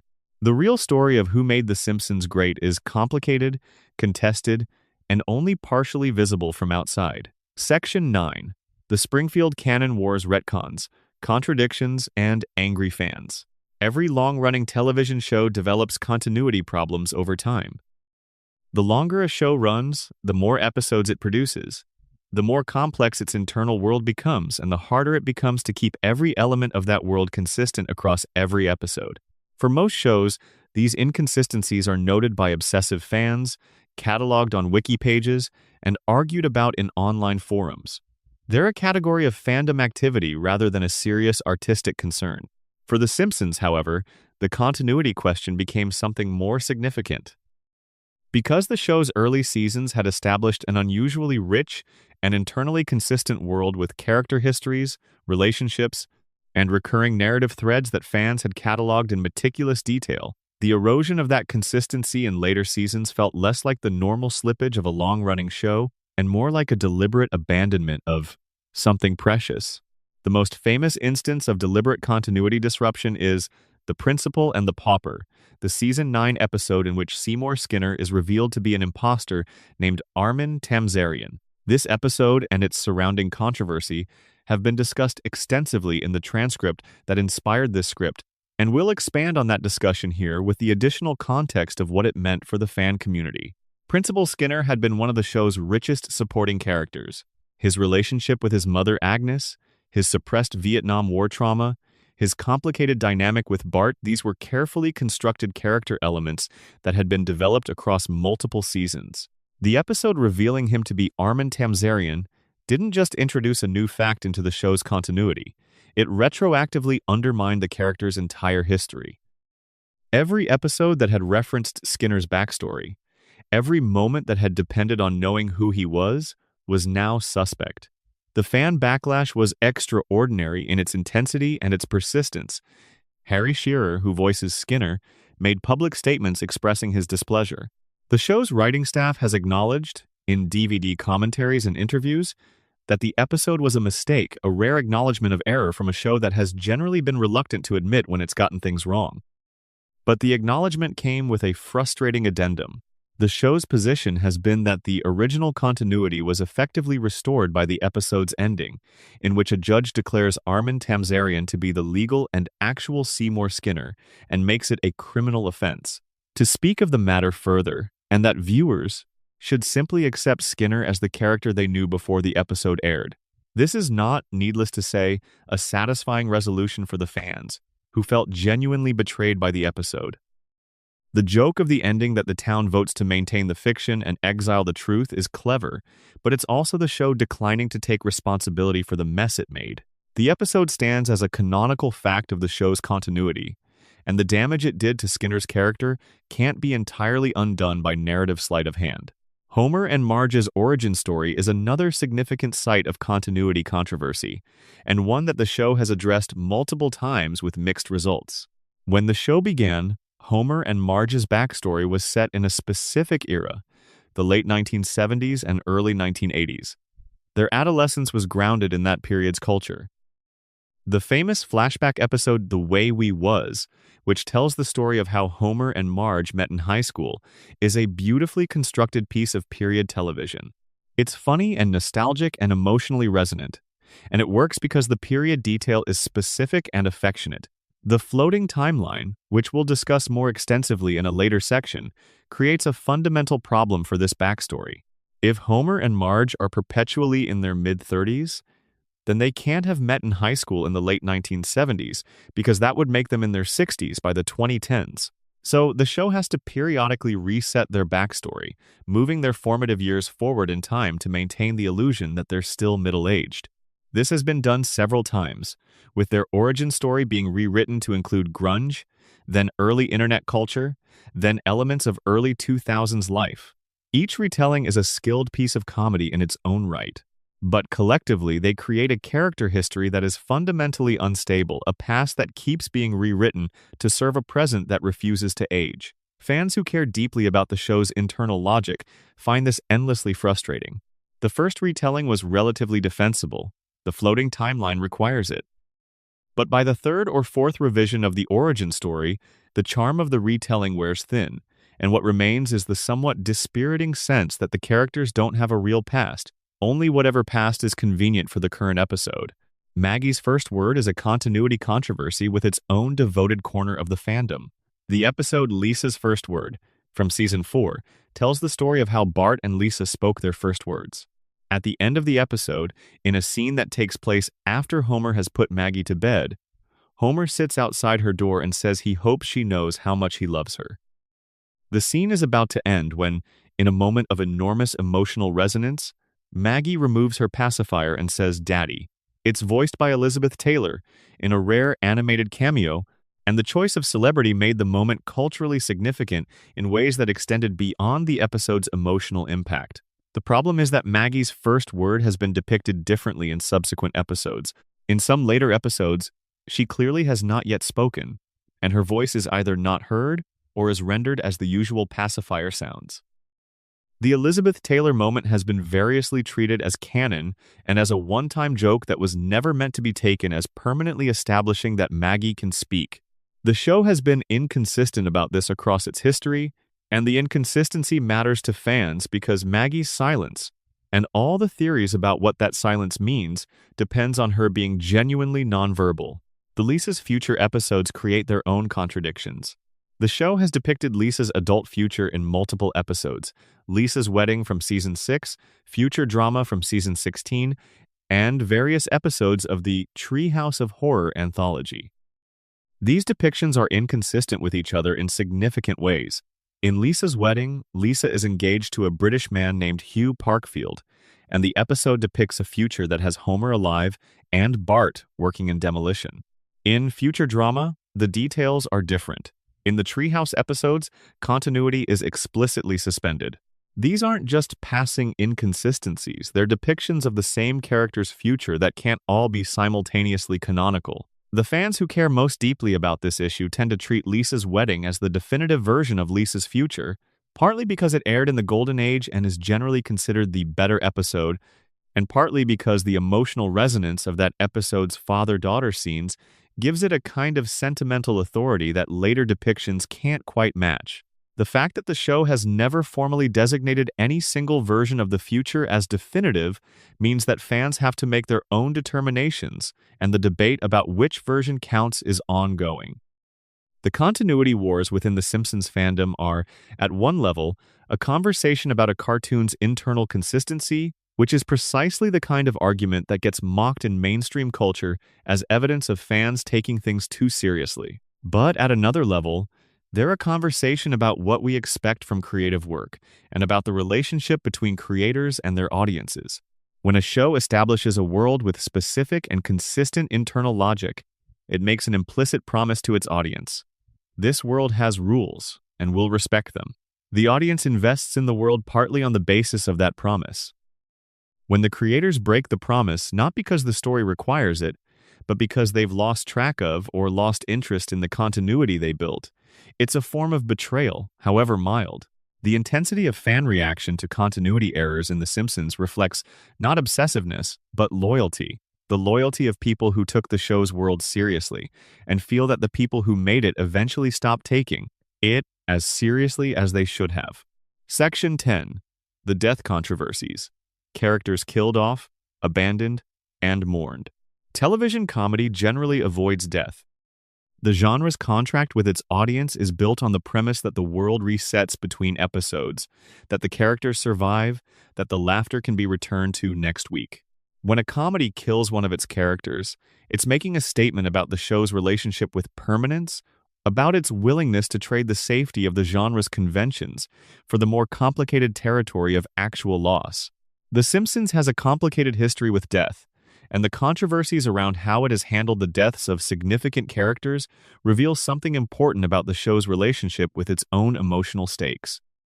The most debated fictional death in the show's history is Maude Flanders.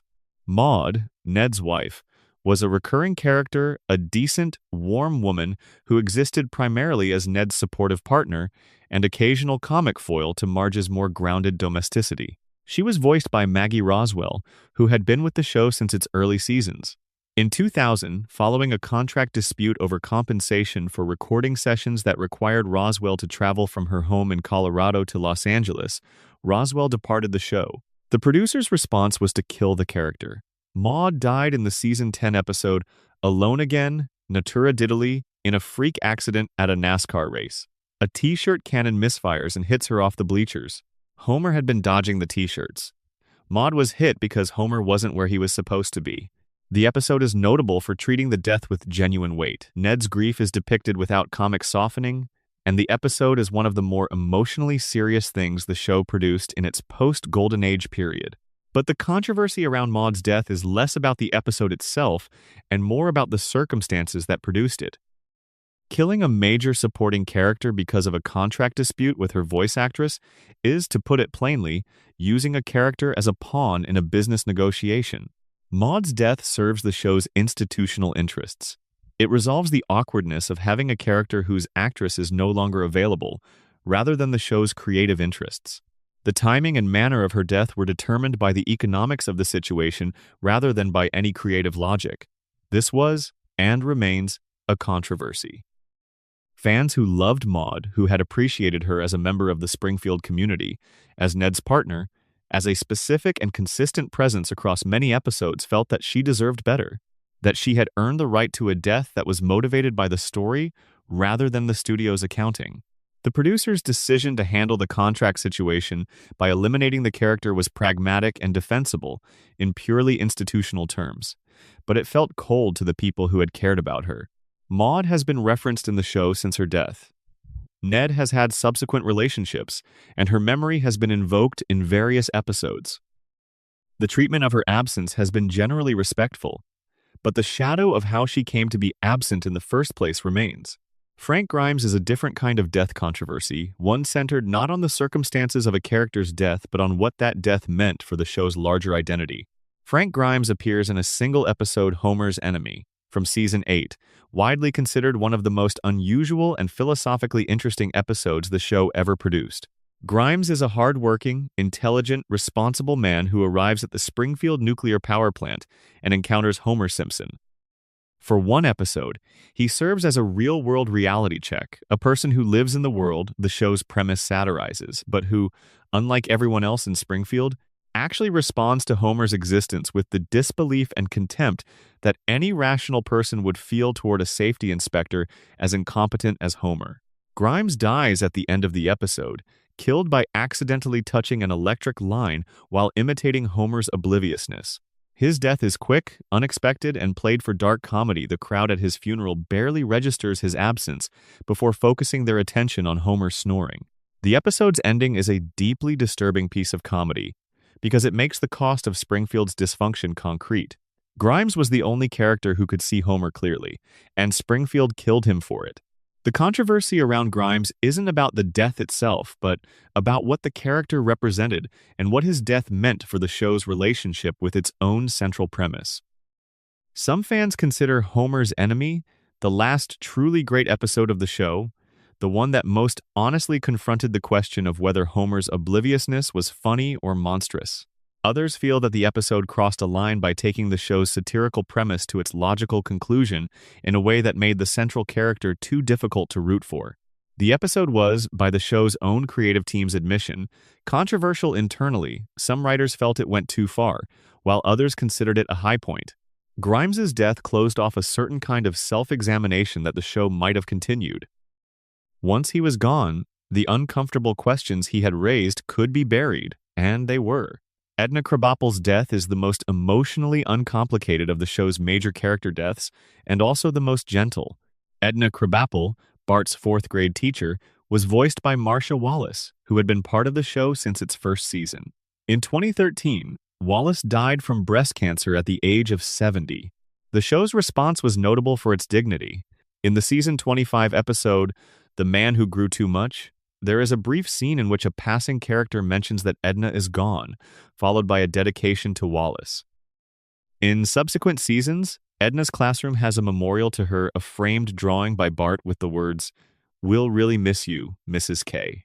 The decision not to depict Edna's death on screen, to simply acknowledge her absence with a gentle, respectful memorial, was widely praised. The show had learned something from the Maud Flanders situation. Edna's retirement from Springfield was handled as a tribute to the woman who had voiced her, rather than as a narrative problem to be resolved. It was, within the constraints of the situation, a graceful and loving response to a real loss. The character deaths and retirements in The Simpsons raise a philosophical question about what death means in a show where no one ages and where the universe resets between episodes. In a show built on the premise of temporal stasis, where the same family lives the same life week after week without consequence, death is an anomaly, a permanent change in a world that otherwise resists all permanent changes. When it happens, it carries an unusual weight precisely because it can't be undone, can't be forgotten, can't be reset. In Springfield, where everything else returns to normal, the dead stay dead. Or almost. Hans Moleman, the show's eternally doomed background character, occupies a unique position in the show's death mythology. He has died dozens of times in canonical episodes, not in dream sequences or Halloween specials, but in regular continuity. He is run over by cars, crushed by objects, eaten by animals, buried alive. And he returns, unscathed, in subsequent episodes. His repeated deaths and resurrections are played as background comedy, a running gag so consistent that most viewers have absorbed it without quite registering how strange it is.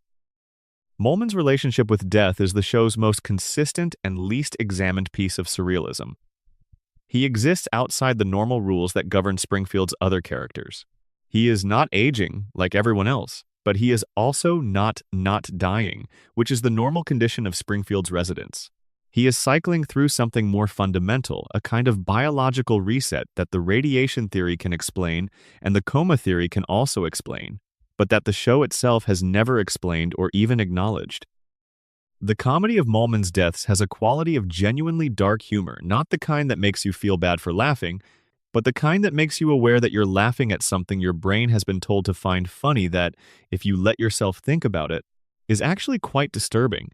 A very old man who appears to be suffering from severe health decline, dying repeatedly in front of witnesses who don't react, being buried and then reappearing as if nothing happened. This is the kind of material that surrealist comedy has always occupied, the kind that makes you feel slightly uneasy even as you're amused. The Simpsons has been doing this with Moleman for 35 years, and the unease has never quite gone away. Section 11. The political controversies, Springfield takes sides, whether it wants to or not. The Simpsons has always been a political show. From its first season, it engaged with American political culture, the corruption of local government, the power of corporate wealth over democratic institutions, the gap between political rhetoric and political reality. The show's political satire was never purely partisan in its golden age. It mocked the right and the left with roughly equal enthusiasm, finding the comedy in the shared human failures of politicians regardless of affiliation. But the show's relationship with Fox, its parent network and home for its entire history, has created institutional pressures that complicated this political even-handedness. Fox News, which shares a parent corporation with The Simpsons, is one of the most explicitly partisan news organizations in America. The question of how the show has navigated its relationship with its own network's most controversial division has been a persistent and thorny controversy throughout the show's history. The show has made jokes about Fox News throughout its run. The crawl gag, the fake Fox News chyron that appears in the background of scenes involving television news, has become one of the show's most recognizable recurring bits. The chyron typically displays obviously exaggerated conservative talking points in a register that parodies Fox News' editorial perspective. Democrats cause cancer? The chyron asks, in the kind of rhetorical question headline that became a template for a certain kind of cable news programming. Science. Is it a threat to our children? These are sharp jokes, and they were sharper in the early 2000s when Fox News was less well understood by the general public than it is today. But the jokes have limits. The show has never done an episode that directly and seriously examines Fox News as an institution, its relationship to the Republican Party, its role in shaping American political culture, the specific ways its editorial choices have affected political discourse.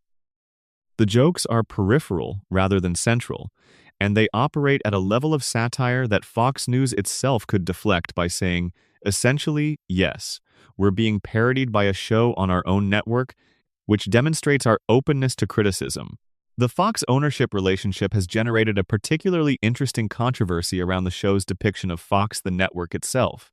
The Simpsons has made jokes about Fox Broadcasting Company, about its programming choices, its prioritization of reality television, its relationship with advertisers that are considerably more pointed than the Fox News jokes.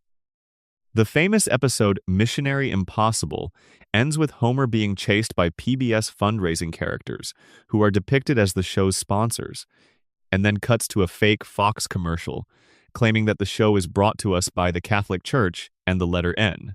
These kinds of institutional meta-jokes were part of the show's self-aware comedy throughout the Golden Age.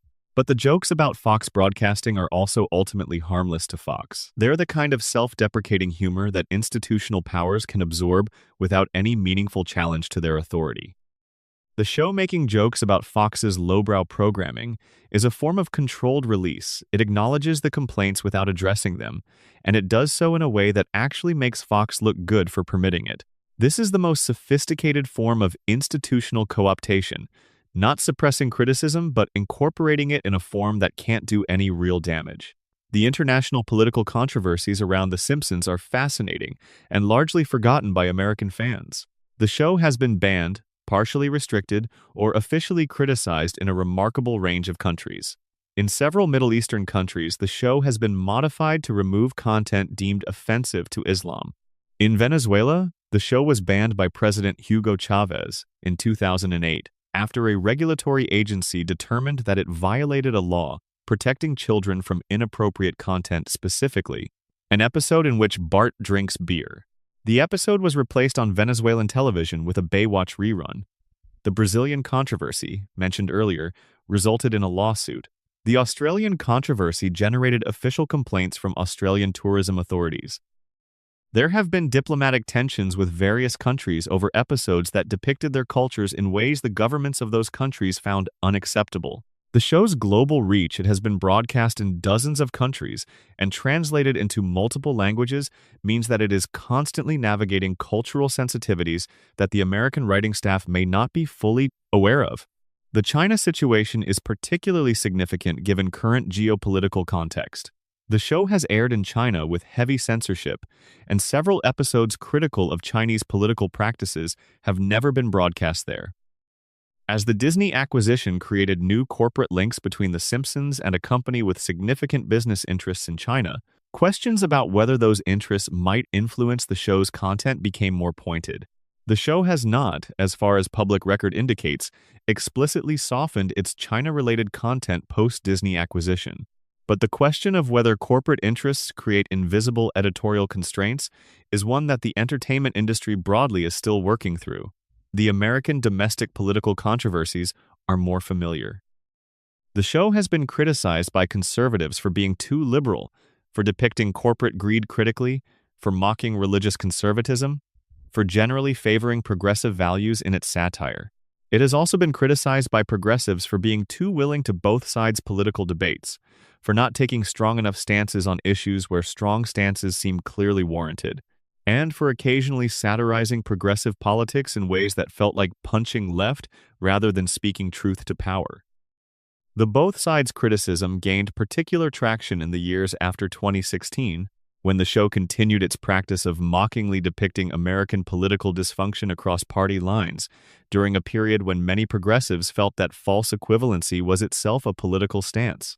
The show's decision to continue treating American political polarization as something both sides were equally responsible for was, to a significant portion of its audience, a form of normalization, a refusal to call out what they saw as asymmetric extremism. The show's writers, most of whom are politically progressive by any measurable standard, found themselves in the uncomfortable position of being criticized for not being progressive enough in their work. The Simpsons has never been a purely political show, and its best political satire has always been grounded in comedy rather than advocacy. The tension between those two commitments, between being funny about politics and taking politics seriously, is one that the show has navigated with varying degrees of success across its history. In the Golden Age, the comedy and the political intelligence were integrated in ways that made each stronger. In the later seasons, the integration has been less reliable, and the political content has sometimes felt like it's been added to episodes rather than growing naturally from them. The 2020 election brought the show into sharper political focus than it had been in years. The show aired election-related content that was more explicitly political than its usual mode. The choice to make that content more urgent, more directly addressed to the stakes of the moment, was itself a kind of political statement, an acknowledgement that the usual both sides comedy wasn't adequate to the historical moment. Whether that acknowledgement represented a genuine shift in the show's political stance or a one-off response to extraordinary circumstances is still being determined. The show continues. The political landscape continues to shift. And Springfield, impossible to locate on any map, continues to be everybody's town, the place where we watch American political life refracted through comedy, hoping that the laughter helps make sense of something that otherwise might be too difficult to look at directly. Section 12. The End That Never Comes, the Controversy of Running Too Long.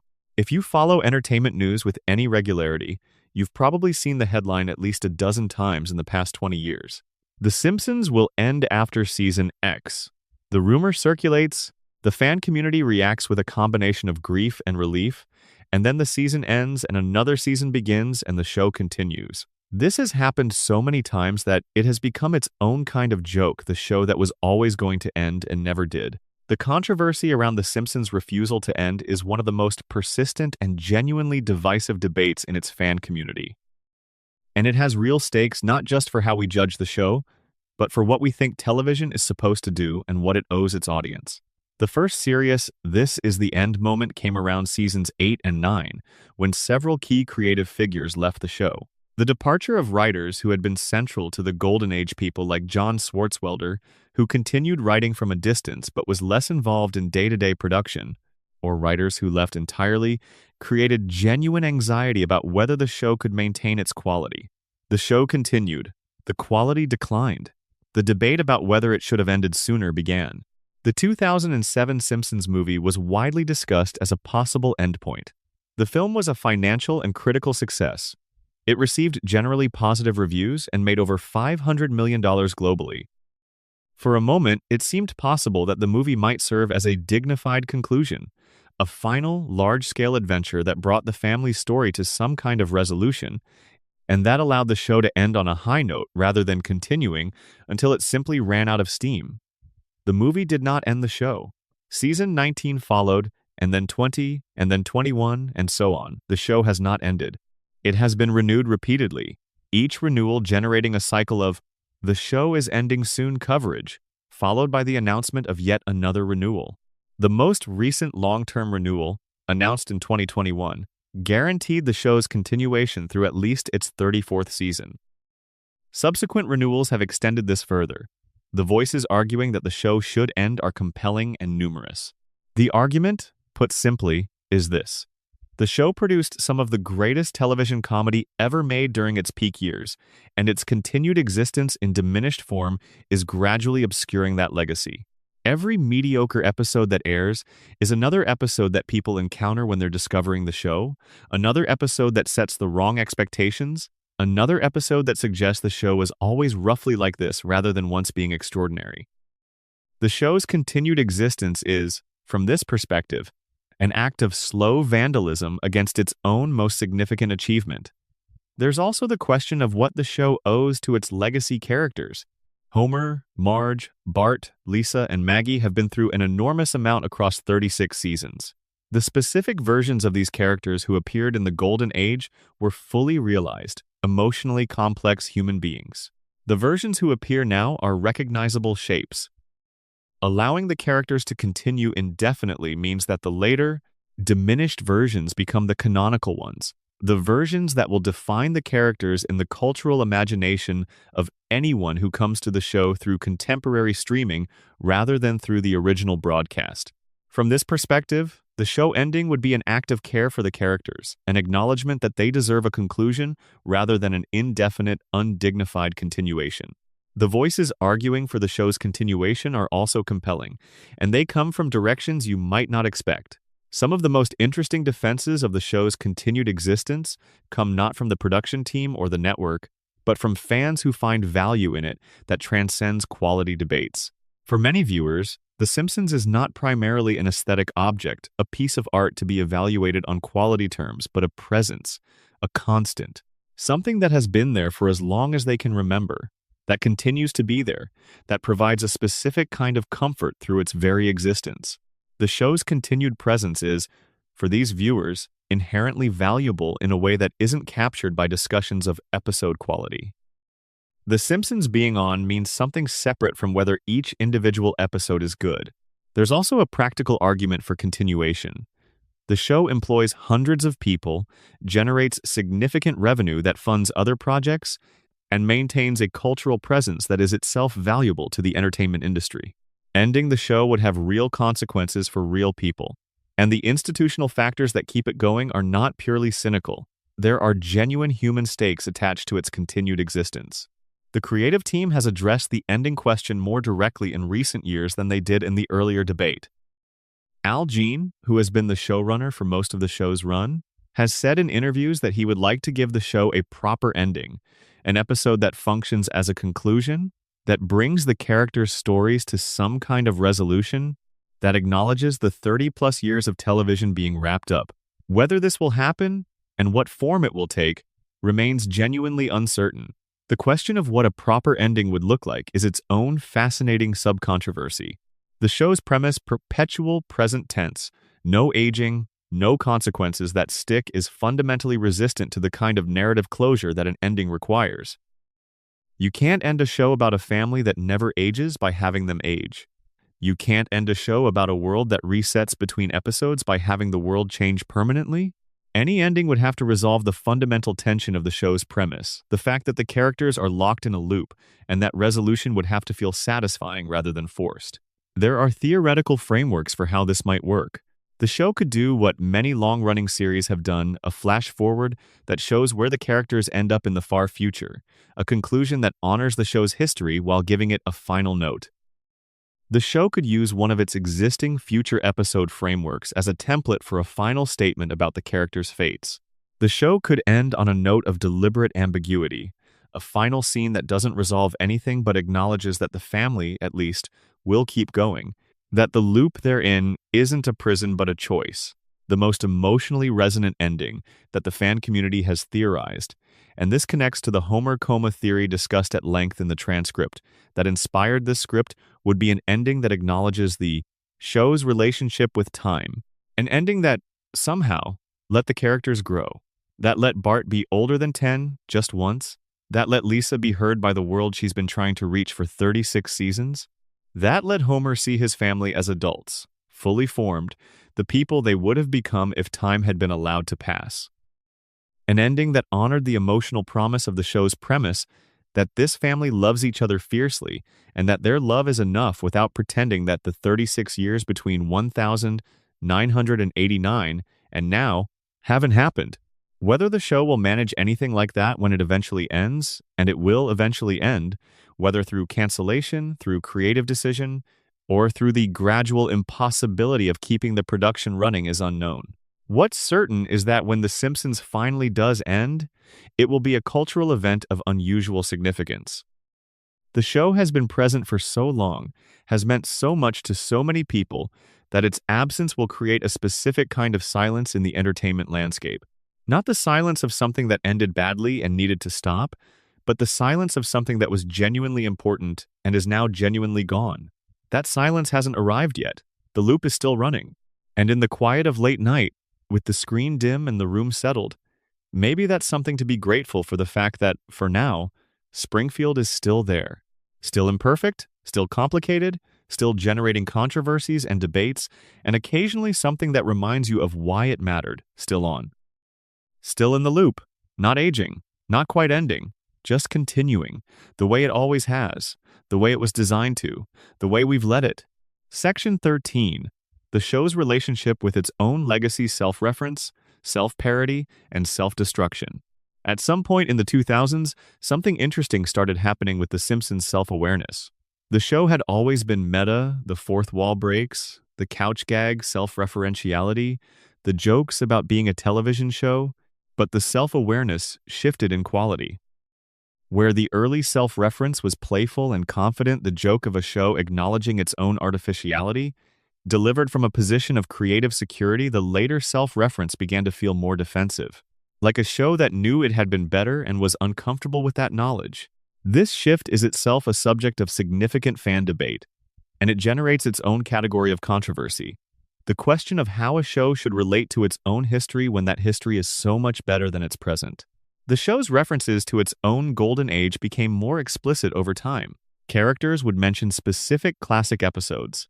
The structure of a joke would deliberately invoke the structure of a golden age joke, sometimes successfully, and sometimes in ways that highlighted by contrast how different the execution felt. The show was, in effect, attempting to evoke the memory of what it had been as a substitute for being what it had been.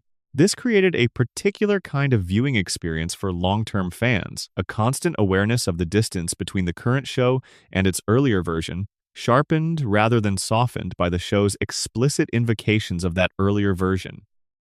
Watching the show acknowledge its own decline while not quite knowing what to do about it is both entertaining and somewhat melancholy. The Simpsons did it phenomenon deserves extended discussion here.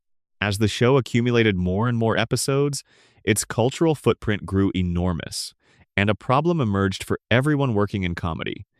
The Simpsons had apparently done everything. Every premise, every joke structure, every satirical target, every absurdist scenario, if you thought of it, there was probably a Simpsons episode from the mid-1990s that had already done it, and done it brilliantly. South Park explicitly addressed this in an episode called Simpsons Already Did It, in which Butters discovers that every idea he has already been executed in a Simpsons episode. The Simpsons Already Did It phenomenon had real effects on comedy writers working in television and film in the 2000s and 2010s. Writers would pitch ideas and immediately face the question of whether The Simpsons had covered it. The show's creative comprehensiveness, the sheer range of topics, approaches, and premises it had explored during its golden age created a kind of shadow that newer comedy had to work in or work around. This is an unusual kind of cultural influence, a show so creatively exhaustive during its peak that it constrained the creative space available to other works in its genre. The retrospective reassessment of specific episodes is another active front of the legacy controversy. Episodes that were considered merely good when they aired have been elevated to classics by subsequent fandom. Episodes that were considered classics have occasionally been re-examined and found more problematic than originally recognized. The process of canon formation, of deciding which episodes represent the show at its best and which represent failures or missteps, is ongoing and contested. The online fan community has produced a remarkable body of work around this canon formation process. Video essays, fan sites, episode rankings, retrospective analyses, the critical literature around The Simpsons is genuinely extensive and sometimes genuinely good. The show's golden age has been subjected to a level of analytical scrutiny that most films don't receive, and the conclusions of that analysis are sometimes surprising. Episodes that were dismissed on first broadcast have been reconsidered in light of what came after them. Episodes that looked like simple entertainment have revealed hidden depths. The show's relationship with its own merchandise and branding has become increasingly self-aware in a way that creates its own layer of meta-commentary. The Simpsons exists simultaneously as a television show, a cultural institution, a brand, and an object of critical study. These different modes of existence create different relationships with the show's history, and the tensions between them are visible in how the show presents itself. When the show markets itself to new audiences, it draws on imagery from the Golden Age Homer, Marge, Bart, Lisa in their most iconic poses from their most iconic episodes. The promotional materials for the show in 2025 look more like the show from 1995 than the show actually airing in 2025 does. This is a form of self-misrepresentation, and it's one that the show seems aware of without being able to fully resolve. The brand is the Golden Age. The product is something different. Managing the gap between those two things, keeping the brand alive while the product has changed substantially, is an ongoing challenge that the show's marketing apparatus handles with varying degrees of grace. The anniversary specials and clip shows are the most direct expressions of the show's complicated relationship with its own legacy. These specials, which look back at the show's history through compilations of classic moments, have the paradoxical effect of highlighting how much better the show used to be. A clip show that includes sequences from Homer at the Bat and Marge versus the monorail and Cape Fear serves as an inadvertent indictment of the current era. The contrast between those sequences and the current show is stark, and the anniversary framing makes it impossible to ignore. The show has handled this by, in anniversary contexts, centering the warmth and the legacy rather than the quality argument. The message is, look how much this show has meant to so many people, how long it has been a part of your life, how many memories it has created. This is not wrong. The emotional connection many viewers have to the show's history is real and significant, but it also sidesteps the quality question rather than answering it, which reflects the show's institutional approach to its own decline more broadly. The legacy controversy, ultimately, is a controversy about what we think art owes to its best moments. Is a show that was once extraordinary obligated to recapture that extraordinary quality in order to justify its continued existence? Or is it enough to have been extraordinary once and to continue existing in a diminished but still recognizable form? These are philosophical questions that apply far beyond The Simpsons, but they apply to The Simpsons with unusual urgency because the gap between its best and its current is so large and so visible. Section 14. The sound of Springfield music, voice performances, and the controversies of craft. The Simpsons has one of the most distinctive and carefully constructed sound worlds in television history. The music, composed primarily by Alf Clausen for most of the show's run, operates in ways that are highly unusual for an animated series. It was orchestrated with genuine musical sophistication, responding to the specific emotional and comedic beats of each scene in ways that required close collaboration between the composers and the writers. The voice performances, from the principal cast, have become so embedded in the cultural consciousness that they function as their own kind of communication. Homer's "Doe," Bart's "Cowabunga," Burns's "Excellent" operate as cultural shorthand in ways that transcend the show itself. The music controversy began in 2017 when Alf Clausen, who had composed the show's music since its second season, was let go by the production. Clausen had been with the show for almost 30 years. His dismissal was handled with minimal public communication, and Clausen himself gave an interview in which he said he had been abruptly informed that his services were no longer needed. He was not given a final episode, a send-off, or any particular formal acknowledgement of nearly 3 decades of service. The fan response was significant. Clausen's music had been considered one of the show's defining qualities. The orchestral style, the way the music played against and with the comedy, the specific sound of Springfield. His replacement, a team of composers led by Bleeding Fingers Music, brought a different approach, more contemporary, more electronically inflected, and, to many listeners' ears, fundamentally different in quality and character from what Clausen had produced. The change in the show's musical texture was immediately perceptible to attentive viewers. The new music is not bad. Bleeding Fingers is a respected company with significant credits. but it's different in ways that feel symptomatic of the show's broader changes. The Clausen scores had a quality of handcraft, the sense of a human being listening closely to what was happening on screen and responding with intelligence and care.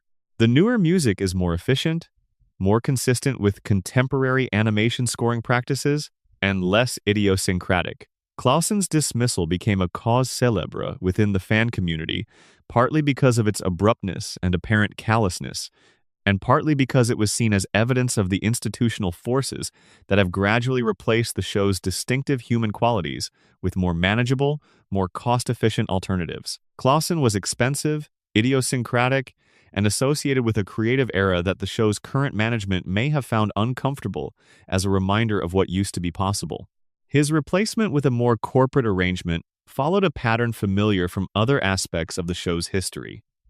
The voice performance controversies have been addressed extensively in earlier sections, but the specific question of craft of what the voice performances are and what makes them extraordinary deserves additional attention here. The principal Simpsons voice actors are doing something technically remarkable.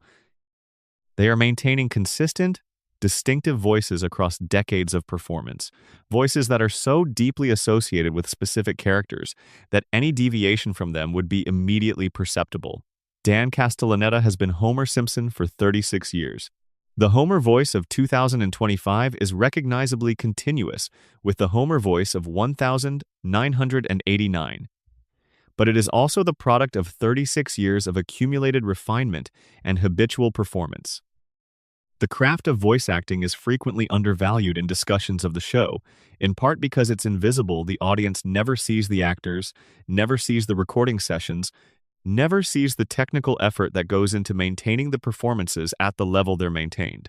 The appreciation for voice acting tends to emerge in contrast, when it's absent when a character is recast, when the voice doesn't quite match the expectation, when something is slightly off. The invisibility of successful voice performance is evidence of its quality. The recording process itself has changed significantly over the show's history. In the early seasons, the principal cast recorded together in the same room, a practice that allowed for spontaneous interaction, for actors playing off each other in ways that influenced both the performances and occasionally the script. The shift to remote recording, accelerated by the COVID pandemic, has moved the cast to individual recording situations where they perform their lines without hearing or reacting to their colleagues in real time. The technical requirements of the modern process are more complex, but many voice actors, including members of the Simpsons cast, have noted that something is lost when you're not performing with other people in the room. This change in recording practice is a small thing in the context of the show's larger history, but it's indicative of the broader pattern, the gradual replacement of the handmade, collaborative, idiosyncratic qualities that define the golden age with more efficient, more manageable, more modern production approaches. None of these individual changes is catastrophic in isolation. Together, they add up to a show that sounds and feels fundamentally different from what it was, even when the same voices and characters are nominally present. Section 15. The Academic and Cultural Legacy. How Springfield Became a University Subject. There's a moment in the history of any sufficiently important cultural artifact when it crosses from being entertainment into being a subject of study. The Simpsons crossed that line sometime in the mid-1990s, and in the decades since, it has accumulated a body of academic attention that would be remarkable for any cultural product, let alone an animated television comedy. Courses on The Simpsons have been offered at universities ranging from UC Berkeley to universities in the United Kingdom and Australia. The show has been analyzed through the lenses of philosophy, economics, political science, sociology, psychology, media studies, and literary criticism. Books have been written about it, some by academics, some by fans, some by former writers. The philosophical discourse around the show is extensive enough to fill a library section. The academic attention itself became controversial in some quarters. Critics of the university Simpsons courses argued that applying academic rigor to a popular television comedy was a form of intellectual gatekeeping in reverse, using the prestige of academic analysis to legitimize something that didn't need legitimizing, and in doing so potentially obscuring simpler and more direct forms of engagement with the show. Others argued that the academic attention was appropriate and overdue, that The Simpsons, at its peak, was doing things philosophically and satirically that absolutely warranted serious analysis, and that treating it as merely popular entertainment was itself a form of intellectual condescension. The philosophy controversy is the most intellectually interesting dimension of the academic attention. The show has been used as a teaching tool for introducing students to philosophical concepts ranging from existentialism to ethical theory to political philosophy. The episode Homer the Heretic, in which Homer decides to stop going to church and discovers he has a better relationship with God without institutional religion, has been analyzed as a piece of religious philosophy. Homer's Enemy has been analyzed as a meditation on justice and desert, on whether people deserve what they get. The show's treatment of time, identity, and continuity has been analyzed through philosophical frameworks from Parfit to Sartre. Some of this analysis is illuminating. The best academic writing on The Simpsons reveals dimensions of the show that aren't visible to casual viewing, and it does so in ways that honor the show's intelligence rather than imposing foreign frameworks on it. The show, particularly in its golden age, was genuinely working through ideas about American culture, about family, about institutional power, about the relationship between individual choice and social structure in ways that reward careful analysis. Some of the academic attention is less illuminating. The tendency to find sophisticated philosophical meaning in everything the show has ever done runs the risk of overclaiming of treating the show as a more consciously philosophical project than its creators intended, and in doing so misrepresenting both the show and philosophy. The writers of The Simpsons were smart, but they were primarily making comedy, and not every joke that can be analyzed through a philosophical lens was constructed with that analysis in mind. The cultural legacy controversy also encompasses the show's relationship with fan communities, which have grown into remarkably sophisticated cultural ecosystems in their own right. The Simpsons fan community has produced an enormous body of creative work, fan fiction, fan art, analytical essays, video essays, podcast discussions, fan edits, and forms of creative engagement that didn't exist when the show began. The fan community has also produced some of the most detailed critical analysis of the show's history, closer readings of specific episodes, more comprehensive histories of the writer's room, more honest assessments of the show's decline than the production team has ever offered publicly. The relationship between the show and its fan community has not always been smooth. The show has occasionally acknowledged fan theories or fan productions in ways that felt dismissive. The response to the Homer coma theory acknowledged in an episode and then explicitly denied by the showrunner is one example. The show's general reluctance to engage directly with the most serious and substantive fan criticism is another. The relationship is complicated by the fact that the people who care most about the show are also the people most disappointed by what it has become, and their criticism, while coming from a place of genuine love, is often more honest and more damaging than anything a professional critic would write. The show's cultural legacy is now large enough that it exists somewhat independently of the show itself. The Golden Age episodes are cultural artifacts with their own continued life rewatched, quoted, analyzed, taught regardless of what the current show is doing. The later seasons will be part of the legacy too, inevitably, but they'll occupy a different place in it. The legacy of The Simpsons will ultimately be understood as the story of a show that was extraordinary for a specific period and then became something else, and the specific something else will matter less than the extraordinary period that preceded it. Section 16. The Quiet Corners of Springfield Minor Characters, Background Details, and the Controversies Nobody Expected. Some of the most interesting Simpsons controversies are the small ones, the ones that exist at the edges of the show's main narrative, in the background details, in the supporting characters, in the visual gags that most viewers pass by without registering. These controversies reveal something about the way obsessive engagement with a long-running show creates its own kind of critical culture, a community of people paying attention to things that nobody was supposed to be paying attention to, finding significance in the margins. The Sideshow Bob question is one of the show's most pleasingly absurd ongoing controversies. Sideshow Bob, voiced by Kelsey Grammer, in one of television's most perfect pieces of casting, has been trying to kill Bart Simpson since season 1. He has attempted this across multiple episodes spanning 30 years. He has never succeeded. The question of why he never succeeds, whether it's cartoon narrative logic, something about Springfield's specific physics, or some deeper unwillingness on Bob's part to actually follow through, has generated considerable fan analysis. Bob's relationship with his own villainy is unusually complex. He is manifestly more intelligent than almost everyone in Springfield, including the law enforcement officers who keep catching him. He has escaped from prison on multiple occasions. He is cultured, sophisticated, capable of planning elaborate schemes, and yet he keeps failing to kill a 10-year-old. Some fans have interpreted this as evidence that Bob doesn't actually want to kill Bart, that his obsession is not with murder but with the ongoing competition, that Bart's continued existence gives his life purpose in a way that Bart's death wouldn't. This interpretation reframes Bob as a tragic figure, someone whose genuine talent and intelligence are channeled into a futile obsession rather than productive engagement with a world where he might actually succeed. The background character controversies are their own genre. The Simpsons has an extraordinary cast of recurring background characters: squeaky-voiced teen, Moleman, Captain McAllister, the rich Texan, Disco Stew, and dozens of others who have no defined backstories, whose names are sometimes uncertain, and whose appearances across hundreds of episodes have created their own continuity issues.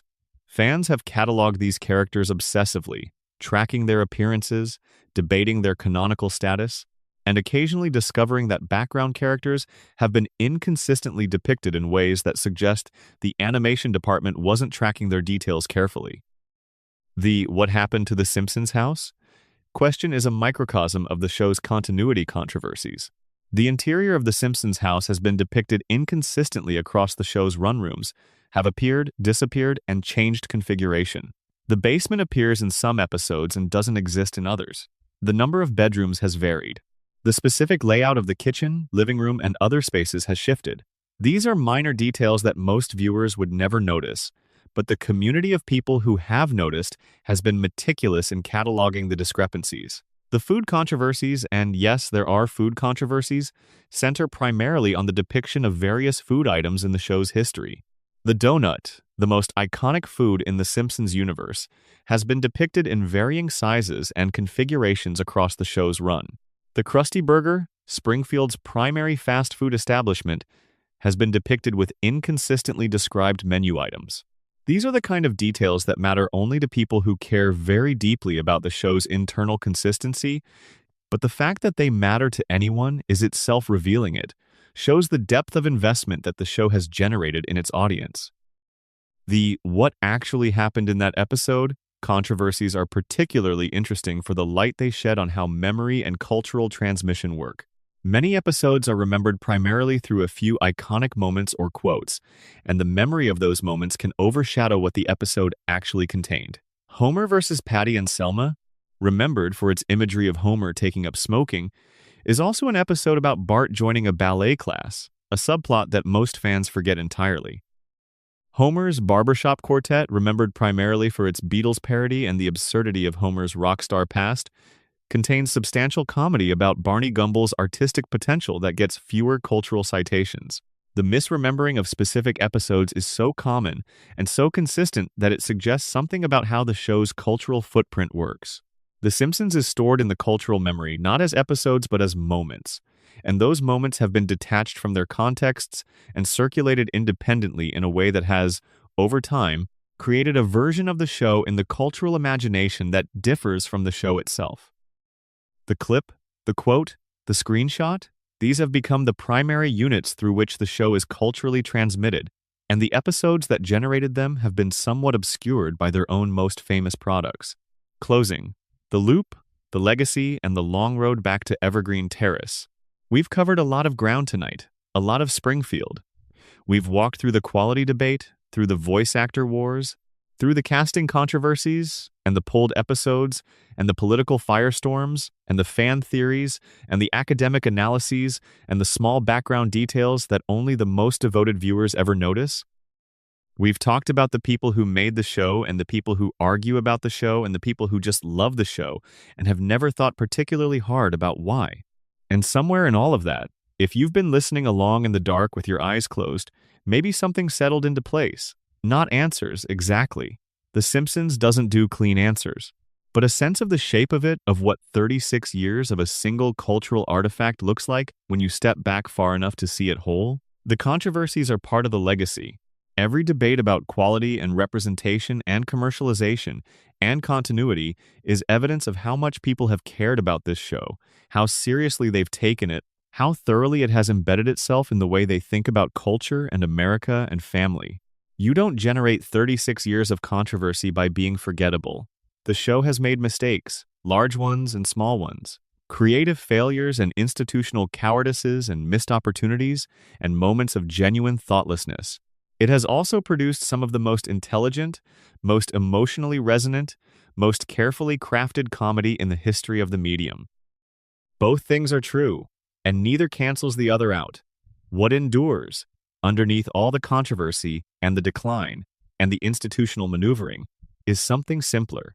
A family on a couch, a father who loves his children even when he can't quite show it properly, a mother who holds everything together through sheer force of patient devotion, a boy who doesn't want to grow up, a girl who wants to change the world, a baby who watches everything. Springfield is still out there, still glowing faintly in the direction of wherever you happen to be right now, with the cooling towers on the horizon and the quick E-Mart lit up on the corner, and the Simpson house sitting under the yellow-lit window on Evergreen Terrace. And if you fall asleep before we get there, don't worry. The loop will keep running. It always does. Thank you for spending this time in Springfield. If you made it this far, well done. Drop a comment with where you're watching from and what time it is there. Sleep well. End of script. Section 17. The animation controversies, art styles, budget cuts, and the look of Springfield. One of the quieter and yet genuinely significant controversies in the history of The Simpsons concerns something that most casual viewers have absorbed without quite registering: the way the show looks. The animation style of The Simpsons has changed substantially over its history, and those changes reflect broader shifts in television production economics, animation technology, and the show's own relationship to its visual identity. The original animation of The Simpsons, the look established in the first few seasons, was rough by later standards. The characters moved inconsistently. The proportions shifted between scenes. The color palette was sometimes muddy, but this roughness had a quality of genuine handcrafted life to it. Each frame was drawn by animators who had internalized the characters and were expressing them with their hands. The looseness and inconsistency were side effects of a labor-intensive process, and they gave the early show a visual warmth that is hard to replicate in more polished animation. As the show moved through the 1990s and into the 2000s, the animation became more consistent and more technically refined. The lines got cleaner, the movements got smoother. The character designs were standardized in ways that eliminated the variability of the early seasons. This was, by any conventional measure, an improvement, technically superior animation that was more reliable and more consistent. But many fans found that the technical improvement came with a loss of something intangible: a warmth, a roughness, a quality of life in the drawings that the more polished later animation didn't quite capture. The shift to digital animation in the early 2000s represented an even more significant change. The Simpsons was one of the major television series to complete the transition from traditional cell animation to digital production, and the shift had visible effects on the show's look. Digital animation allows for greater precision and consistency. Characters can be reproduced exactly the same way in every frame without the slight variations that characterize hand-drawn work. It also allows for certain kinds of visual effects, background detail, lighting simulation, camera movement that are difficult or impossible in traditional animation. The result is a show that looks technically impressive and visually complex in ways the early seasons weren't. But the digital animation also created what some viewers described as a certain coldness, a too perfect quality that sat differently from the messier warmth of the hand-drawn work. The characters in the digital era of the show look clean and smooth and precise. The characters in the early seasons look slightly wrong in ways that felt right. This is partly a matter of personal aesthetic preference, but it's also partly about what different visual qualities communicate. The hand-drawn roughness of the early show telegraphed something about its nature, a made-by-people quality, that the more technically accomplished digital animation doesn't have in the same way. The widescreen and HD transition added another layer to the animation controversy. When The Simpsons made the transition to HD widescreen in Season 20, the change required rethinking the show's visual design. The original show was produced in 4:3 standard definition, The shift to 16:9 widescreen meant that the frame needed to be redesigned. Characters and backgrounds that had been composed for a narrower frame needed to be repositioned for a wider one. The show's visual grammar, developed over 20 seasons for a specific aspect ratio, had to be adapted. The Simpsons did something interesting and somewhat controversial with this transition. It made the widescreen HD versions of older episodes available on streaming platforms. This meant that viewers watching the show on Disney Plus were sometimes watching older episodes reformatted for widescreen, which affected the composition of those episodes in ways that changed how they looked, and occasionally cropped out visual jokes that had been placed at the edges of the frame. The original 4 to 3 episodes were not initially available on the platform, which led to significant fan outcry. Disney eventually made the original versions available, but the incident highlighted how the transition to streaming changed the relationship between audiences and the historical versions of the show they were watching. The animation of the Treehouse of Horror episodes is its own sub-controversial subcategory. These annual Halloween specials have always been the place where the show's animation takes risks it doesn't take. In regular episodes, different styles, different character designs, different approaches to visual storytelling. Some of the most visually inventive moments in the show's history have come from the Treehouse of Horror segments, where the freedom from continuity allows the animators to experiment. The controversy around these segments has generally been about their content rather than their form, about whether specific segments go too far in their depiction of violence or horror. But the visual freedom of the specials is itself a kind of quiet argument for what the regular show could be doing if it were willing to take similar risks. The opening title sequence, the couch gag, has its own animation controversy layer. The guest animated couch gags of the past 15 years have brought an enormous variety of animation styles to the opening, from hyper-realistic rendering to deliberately primitive pastiche to approaches from European animation traditions. These guest sequences are visually striking and sometimes genuinely beautiful, but they sit uneasily with the rest of the episode because the contrast between the guest animation style and the show's own visual grammar is stark. The guest couch gags have become a kind of attraction separate from the show itself, something to watch for its own sake, rather than as an introduction to the episode that follows. Section 18. The Simpsons versus the World International Versions, Dubbing, and the Export of Springfield. The Simpsons has been broadcast in dozens of countries and translated into multiple languages. This global reach has created its own category of controversy about translation, about cultural adaptation, about what gets lost and what gets gained when Springfield's very specific American voice is rendered in another language for another audience. The dubbing controversy starts with a fundamental challenge. The Simpsons is, at its core, a show about language. The comedy depends not just on what the characters say, but on how they say it, the specific rhythms of Homer's speech, the precise cadence of Burns's formality, the way Bart's slang reflects a particular cultural moment. These qualities are deeply embedded in the English language performances, and they cannot be fully translated. The best a dub can do is find analogous qualities in the target language, verbal rhythms, and cultural references that carry something of the same comedic weight, even if the specific content is different. Some of the international dubs have developed their own beloved qualities. The Spanish dub, which has been produced in multiple Latin American countries as well as Spain, has different versions that have been compared and debated by Spanish-speaking fans for decades. The Castilian Spanish version uses regional dialect and references that make Springfield feel specifically Spanish, which is either charming or jarring depending on your expectations. The Latin American versions have used different approaches to the humor, sometimes adapting jokes for local cultural context in ways that work better than a literal translation would. The French dub has been praised for the quality of its voice performances. The French Homer, in particular, has been considered by many French-speaking fans to have a quality that stands alongside the English original. The German dub has had its own distinguished history, with voice performers who have stayed with the show for decades and developed interpretations of the characters that are distinctly German without losing the core of what the characters are. The dubbing controversy intersects with the cultural adaptation controversy. When jokes depend on specifically American cultural references, specific politicians, specific cultural events, specific regional customs, dubbing requires adaptation. A joke that refers to a baseball team means nothing to a French viewer who doesn't follow baseball. A joke about American health insurance is relevant in France in a different way than it is in America.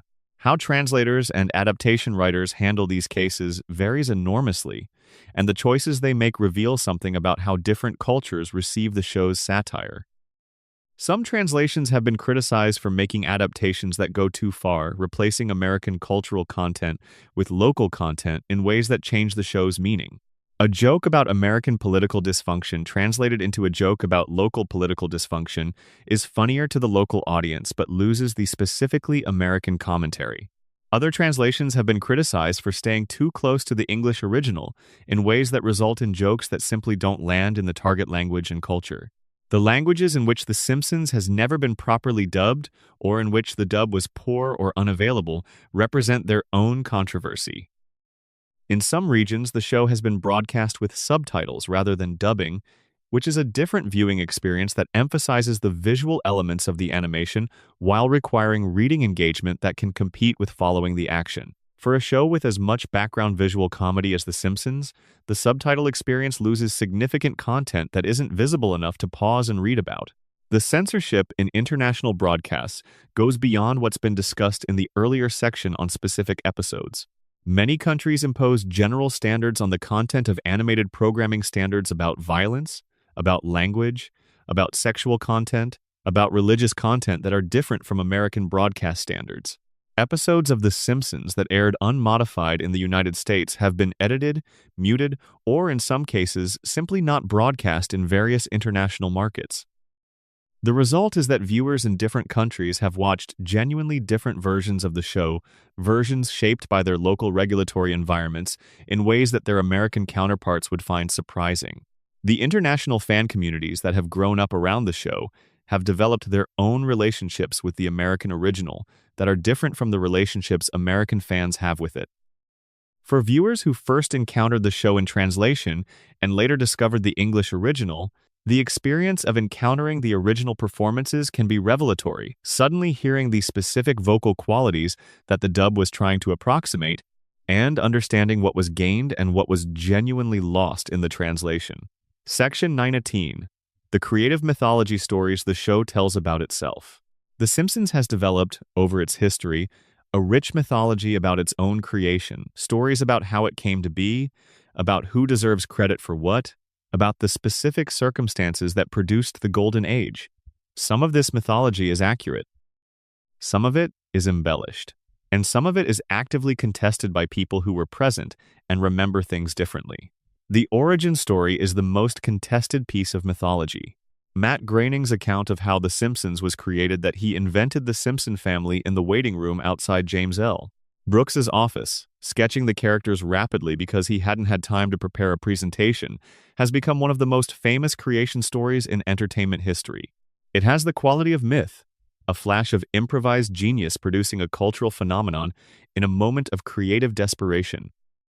Whether the story is accurate in its details or has been somewhat simplified and compressed in the retelling to produce a more compelling narrative, is something that only those present can know. What is less mythologized is the role of Sam Simon in developing the show from Groening's sketch characters into the specific series it became. The writers who worked under Simon during the first 4 seasons have described his contributions in terms that suggest he was as responsible as anyone for the show being what it was. The mythology has not centered him in the way that Groening has been centered, partly because Groening is alive and present and has had more opportunity to participate in the storytelling, and partly because Simon's departure under difficult circumstances made it harder for his contributions to be cleanly narrated. The mythology around the writer's room has a particular quality of legend. Stories from the Golden Age writer's room have circulated for years. Stories about the standards the writers held themselves to, about the processes they used to evaluate jokes, about the specific ways they pursued quality that made the work as good as it was. Some of these stories come from published memoirs and interviews. Others circulate more informally, passed between fans of the show who have read deeply in its history. One of the most interesting pieces of Golden Age mythology concerns the writing process itself. The show reportedly had a standard by which every joke had to pass a particular test, not just whether it was funny, but whether it was the funniest possible version of that joke. Jokes that were merely funny were not good enough. They had to be pushed until they were as funny as they could possibly be. This standard of relentless improvement, of refusing to accept good enough when better was possible, is cited as one of the primary factors behind the Golden Age's quality. Whether this standard was applied as consistently as the mythology suggests, and whether it genuinely explains the quality of the best episodes, is debatable, but the mythology itself is revealing. It reflects a belief within the fan community that extraordinary creative work requires extraordinary commitment, and that the decline from extraordinary to merely good reflects a decline in that commitment. The Conan O'Brien mythology is particularly interesting. O'Brien's time on the show, his emergence from relative obscurity as a television writer to briefly being one of the most famous late-night personalities in America, has been retold many times in interviews, in his own public reflections on his career, and in coverage of his long association with the show as a writer before becoming a host.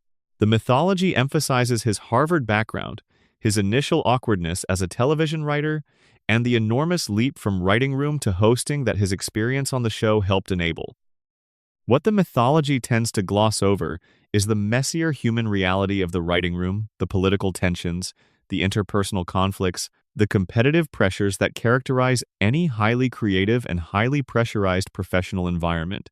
Writing rooms are not gentle places. They are competitive, occasionally brutal environments where people's ideas are demolished in front of their peers on a daily basis. The Golden Age writer's room produced great work, but it presumably also produced some of the painful human experiences that characterize creative work done under intense pressure. These experiences tend not to make it into the mythology. The mythology about the show's relationship with its fan community is another interesting layer. The show has periodically engaged directly with fan theories and fan knowledge in ways that blur the line between the official text and the fan interpretations of it. The Homer coma theory acknowledgement is one example. There are others episode titles that reference fan discussions, couch gags that respond to specific fan observations, moments in episodes that seem to be in dialogue with things happening in the fan community. Whether these represent genuine engagement with the fan community or simply the writers absorbing cultural conversations about the show and incorporating them is unclear. But the effect is a mythology in which the relationship between the show and its most devoted viewers is a genuine creative relationship, one that has influenced the text over time. Section 20. The Science and Mathematics of Springfield Unexpected Accuracy in an Unlikely Place. The Simpsons has a remarkable and largely unsung history with scientific and mathematical accuracy. The show's writing staff, which has included multiple people with advanced degrees in mathematics, physics, and computer science, has incorporated genuine scientific content into episodes in ways that are surprising for a primetime animated comedy. The Higgs boson equation has been discussed earlier in this script, but the mathematical content of The Simpsons goes significantly beyond that single famous example. Simon Singh, the physicist and author who analyzed the Higgs equation, has written extensively about the show's mathematical content, noting that several episodes contain jokes and references that assume significant mathematical sophistication in the audience, and that the mathematical content is generally accurate rather than merely approximate. The episode Treehouse of Horror 6 contains a sequence in which Homer enters a three-dimensional world. The episode's depiction of three-dimensional space, while filtered through the conventions of animation, incorporates genuine mathematical concepts about the nature of three-dimensional geometry in ways that are unusual for a television comedy. The background of the three-dimensional world includes equations that reference specific mathematical concepts related to topology and non-Euclidean geometry. These inclusions are small and would be missed by most viewers, but they're there, evidence of a writing staff that cared about getting things right, even when accuracy would be invisible to the majority of their audience. The episode in which Professor Frink, the show's resident scientist character, delivers a mathematical proof contains an actual valid mathematical argument rather than the usual television shorthand of equations on a blackboard. The show has depicted real scientific processes not always accurately, but with more accuracy than comparable entertainment tends to bother with. This mathematical and scientific commitment has generated its own subset of fan controversy. Some fans and commentators have celebrated the show's scientific literacy as evidence of its intelligence and its respect for its audience. Others have suggested that the scientific content is sometimes more show-offy than genuinely illuminating, that including a technically accurate equation in a background visual is a form of in-joke for the mathematically literate that doesn't serve the show's broader comedy or storytelling goals. The science controversy is also embedded in the show's depiction of the nuclear power plant, which has been discussed extensively earlier. The show's portrayal of nuclear energy is technically inaccurate in many ways. The specific violations and incidents depicted don't correspond precisely to how actual nuclear facilities work. But the broader anxiety about nuclear power that the show channels is a cultural and political reality rather than a scientific one, and the show is more interested in that anxiety than in technical accuracy. The Homer is an inventor episodes reveal something interesting about the show's relationship with technological innovation. Homer periodically stumbles into genuine innovation, inventing things by accident, discovering solutions to problems through characteristic obliviousness rather than engineering intelligence. The comedy of these episodes depends on the contrast between Homer's complete absence of deliberate intention and the significance of what he accidentally achieves. But the show is also making a point about innovation that has some genuine validity, that accidents and obliviousness have historically produced significant discoveries, that the formal processes of scientific and technological development don't capture all of how new things come into being. Section 21. The Religious Controversies, God, Faith, and the Springfield Spiritual Landscape. The Simpsons has one of the most interesting and least discussed relationships with religion of any major television program.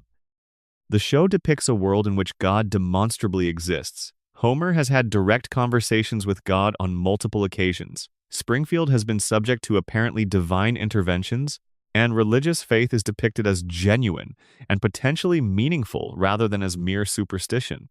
At the same time, the show is consistently and sometimes biting in its satirical treatment of organized religion, religious hypocrisy, and the gap between spiritual aspiration and human behavior. This combination, sincere religious content and satirical religious content existing in the same show, has generated controversy from multiple directions.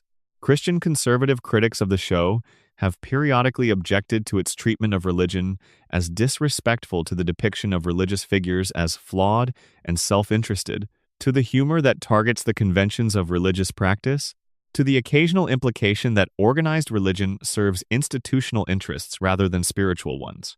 These critics have generally been louder in the early seasons than in later ones, when the show's continued existence normalized it as a cultural fixture.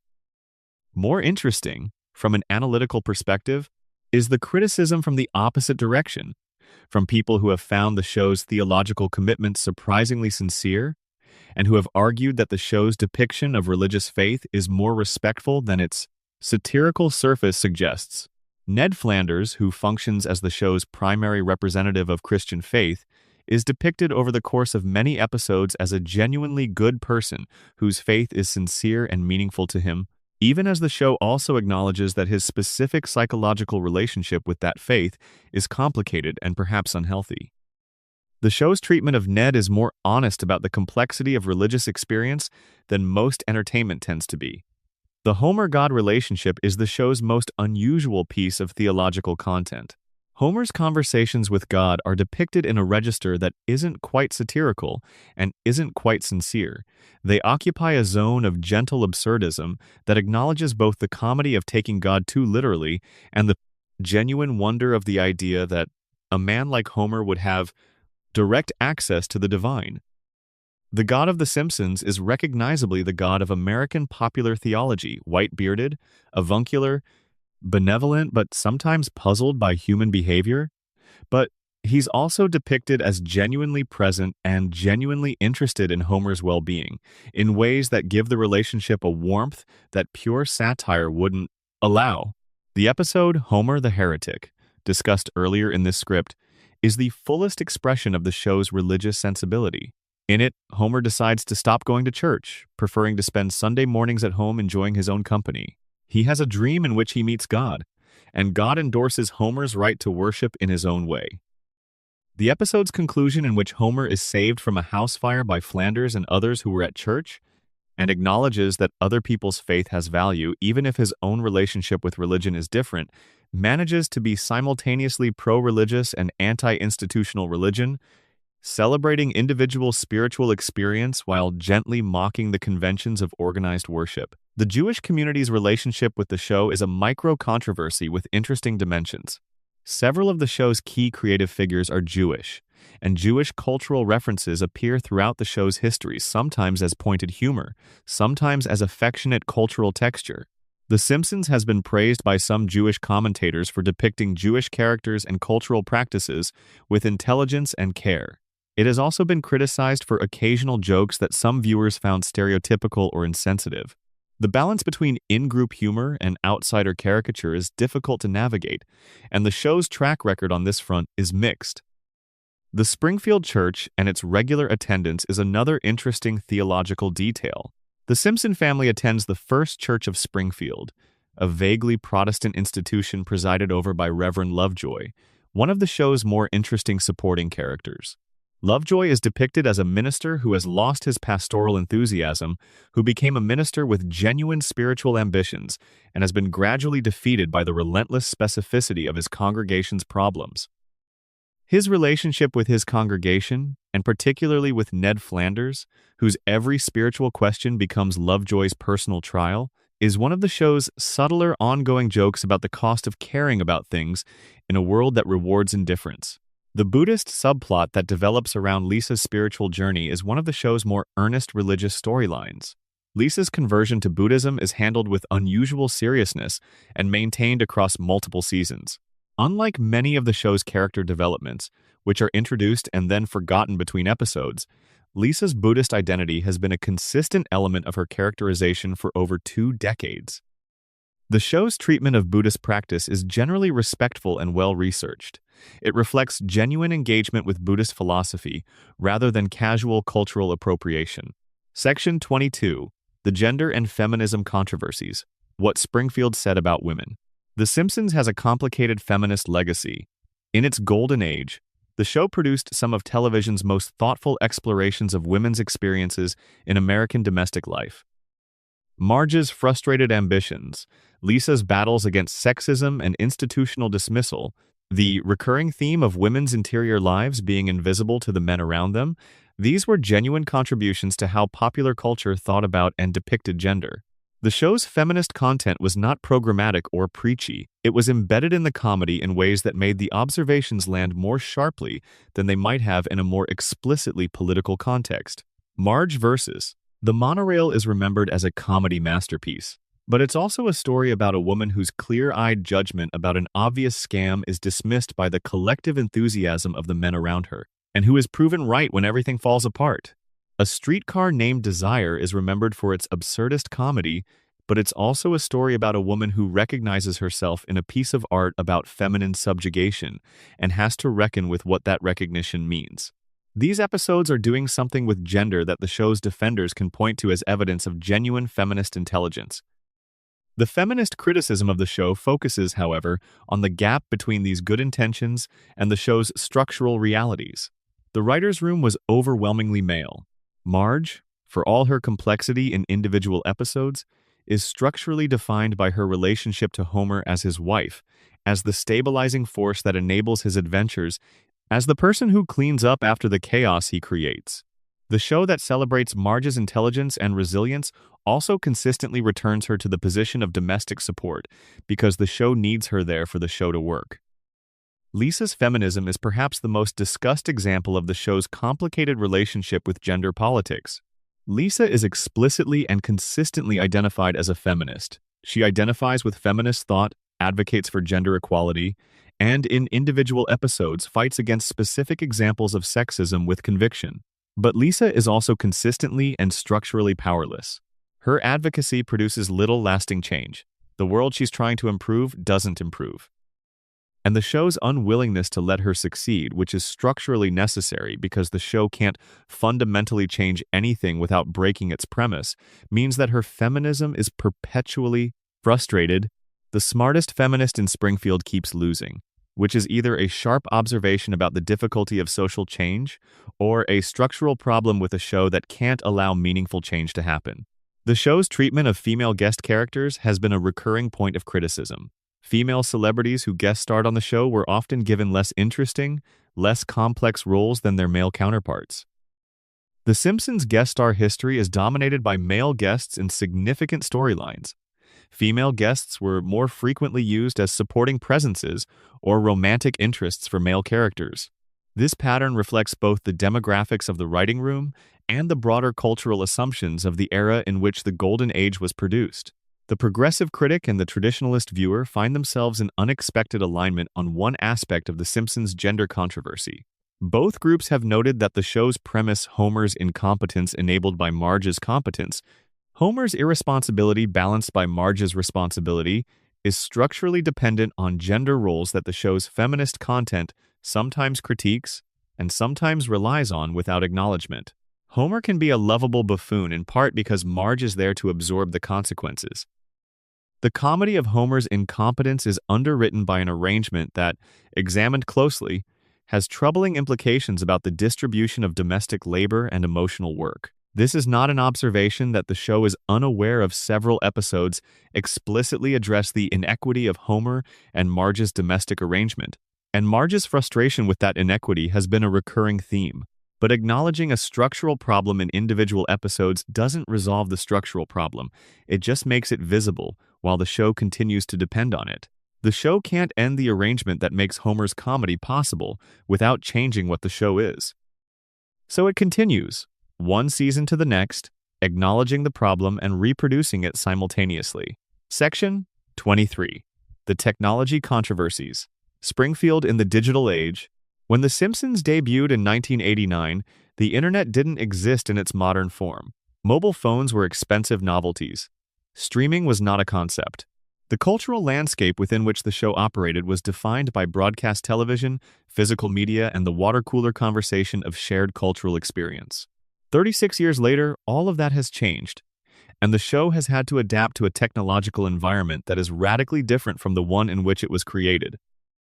The internet's relationship with The Simpsons has been one of the more interesting media stories of the past 20 years. The show's Golden Age episodes became the subject of extraordinary online attention. They were analyzed in forums and fan sites, memified, quoted in increasingly specific contexts, and studied with a combination of loving attention and critical rigor that characterized early internet fandom at its best. The meme economy that developed around Simpsons content is one of the most elaborate in internet history. The steamed hams scene from the episode 22 Short Films About Springfield, a scene in which Principal Skinner tries to cover up a cooking disaster from his dinner guest Superintendent Chalmers through increasingly elaborate lies, became one of the most remixed pieces of internet content in recent memory. The scene was reinterpreted in hundreds of different forms, animated differently, played at different speeds, combined with other media, used as a template for jokes about other subjects, and analyzed in essays about the specific mechanics of the comedy. The meme attention to steamed hams introduced many younger viewers to the Golden Age episodes who might not otherwise have encountered them. The streaming controversy is more directly economic and institutional. The Simpsons was initially available on streaming through the Disney Plus platform, which acquired the rights as part of the Disney-Fox merger. The initial availability of the show on streaming came with the widescreen conversion controversy discussed in the animation section. The 4:3 original versions were not initially offered. But beyond the technical issue, the streaming context changed the relationship between viewers and the show in fundamental ways. Streaming allows for binge-watching the consumption of multiple episodes in sequence that television's weekly broadcast schedule didn't enable. This changes how the show is experienced. Watching multiple episodes in sequence makes the show's repetitions and resets more visible because you don't have a week between episodes during which to forget that the family always ends up back where they started. The episodic reset that feels natural in weekly broadcast television feels more conspicuous when you've watched 3 episodes in an afternoon and the 4th is beginning exactly where the first began. Streaming also changes the relationship with the show's history.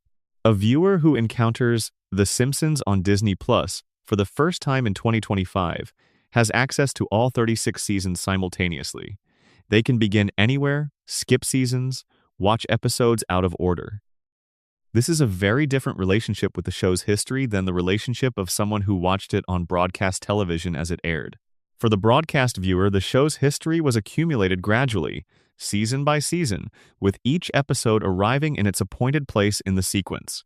For the streaming viewer, the history is a simultaneously available archive, and the question of where to start is itself a form of critical judgment. The social media relationship with the show is ongoing and evolving. The Simpsons' official social media presence uses the Golden Age episodes as primary content screenshots from classic episodes, quotes from beloved moments. This is a form of brand management that implicitly acknowledges what the show's fan community already knows, that the show's most valuable cultural property is its Golden Age content, and that the contemporary episodes, while ongoing, don't generate the same organic engagement on social media. The relationship between the show and YouTube deserves extended attention. Fan uploads of Simpsons clips on YouTube have been a persistent legal battleground for years. Fox has pursued takedowns of fan-uploaded content, sometimes successfully and sometimes in ways that have generated negative coverage. The tension between the fan community's desire to share and discuss specific moments from the show and the copyright holder's interest in controlling how the content is distributed reflects a broader tension in the digital media landscape. The Simpsons clips that circulate on social media are often slightly trimmed or modified to reduce the likelihood of automated copyright detection, a technological cat-and-mouse game between fans and the show's rights holders that has been going on for over a decade.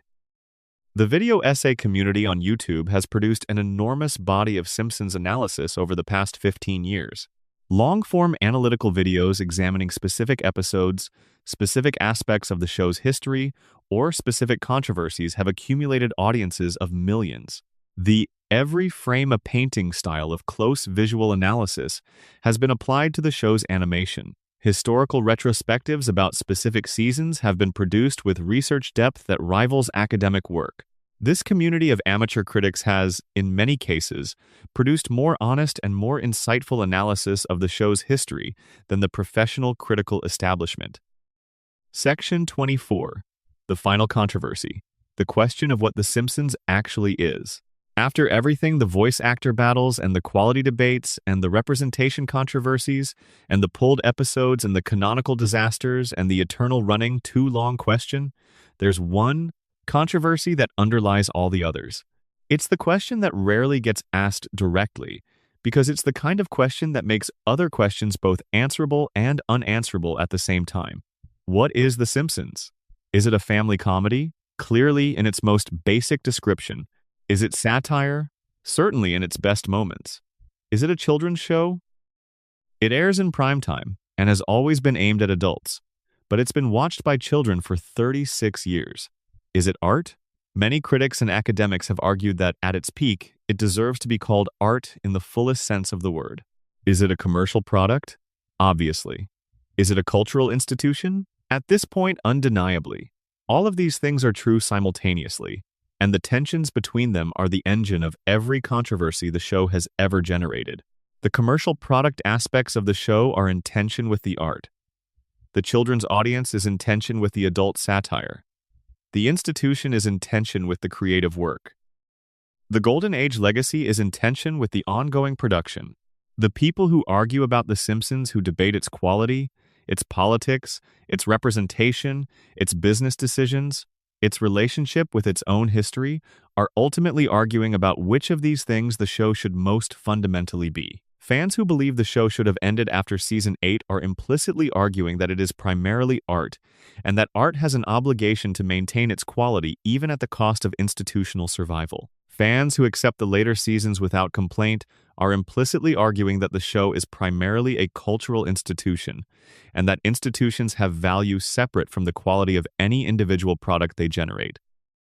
The representation controversies are arguments about what the show owes to the communities it depicts, an argument that could only arise if you believe the show is something more than entertainment, something with genuine responsibility to the real people who might be affected by how they are or aren't shown.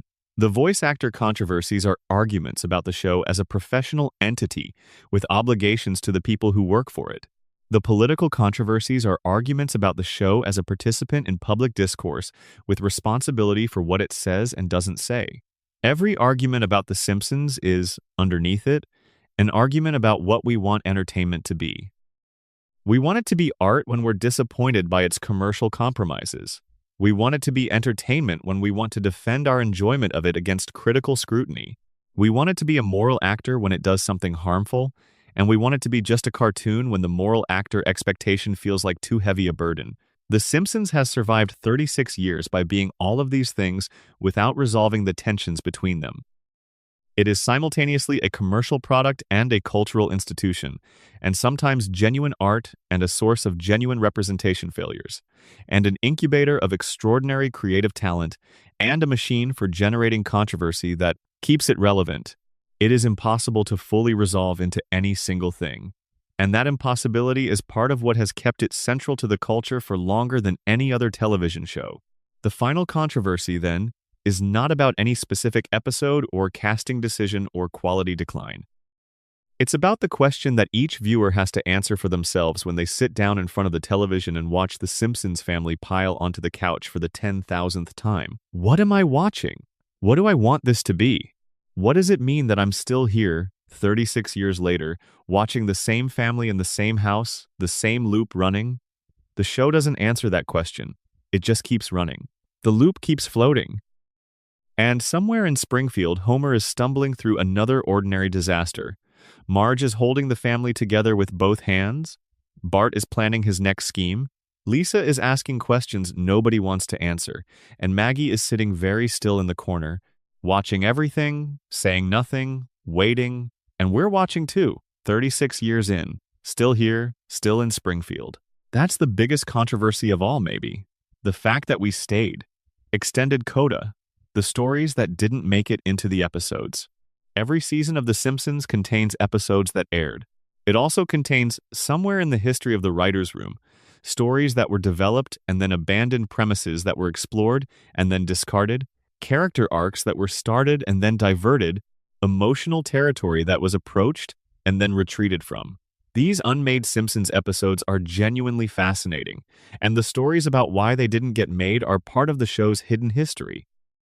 The most famous example is the series of planned episodes that would have dealt more directly with Homer and Marge's relationship deteriorating a story arc that several Golden Age writers have mentioned in interviews as something that was discussed seriously and then not pursued. The idea was to examine, over multiple episodes, what a genuine marital crisis between Homer and Marge would look like, not the kind of episodic crisis that gets resolved by the end of the episode, but a sustained story about two people who love each other but have accumulated enough grievances and enough distance that the love alone isn't enough to keep them together.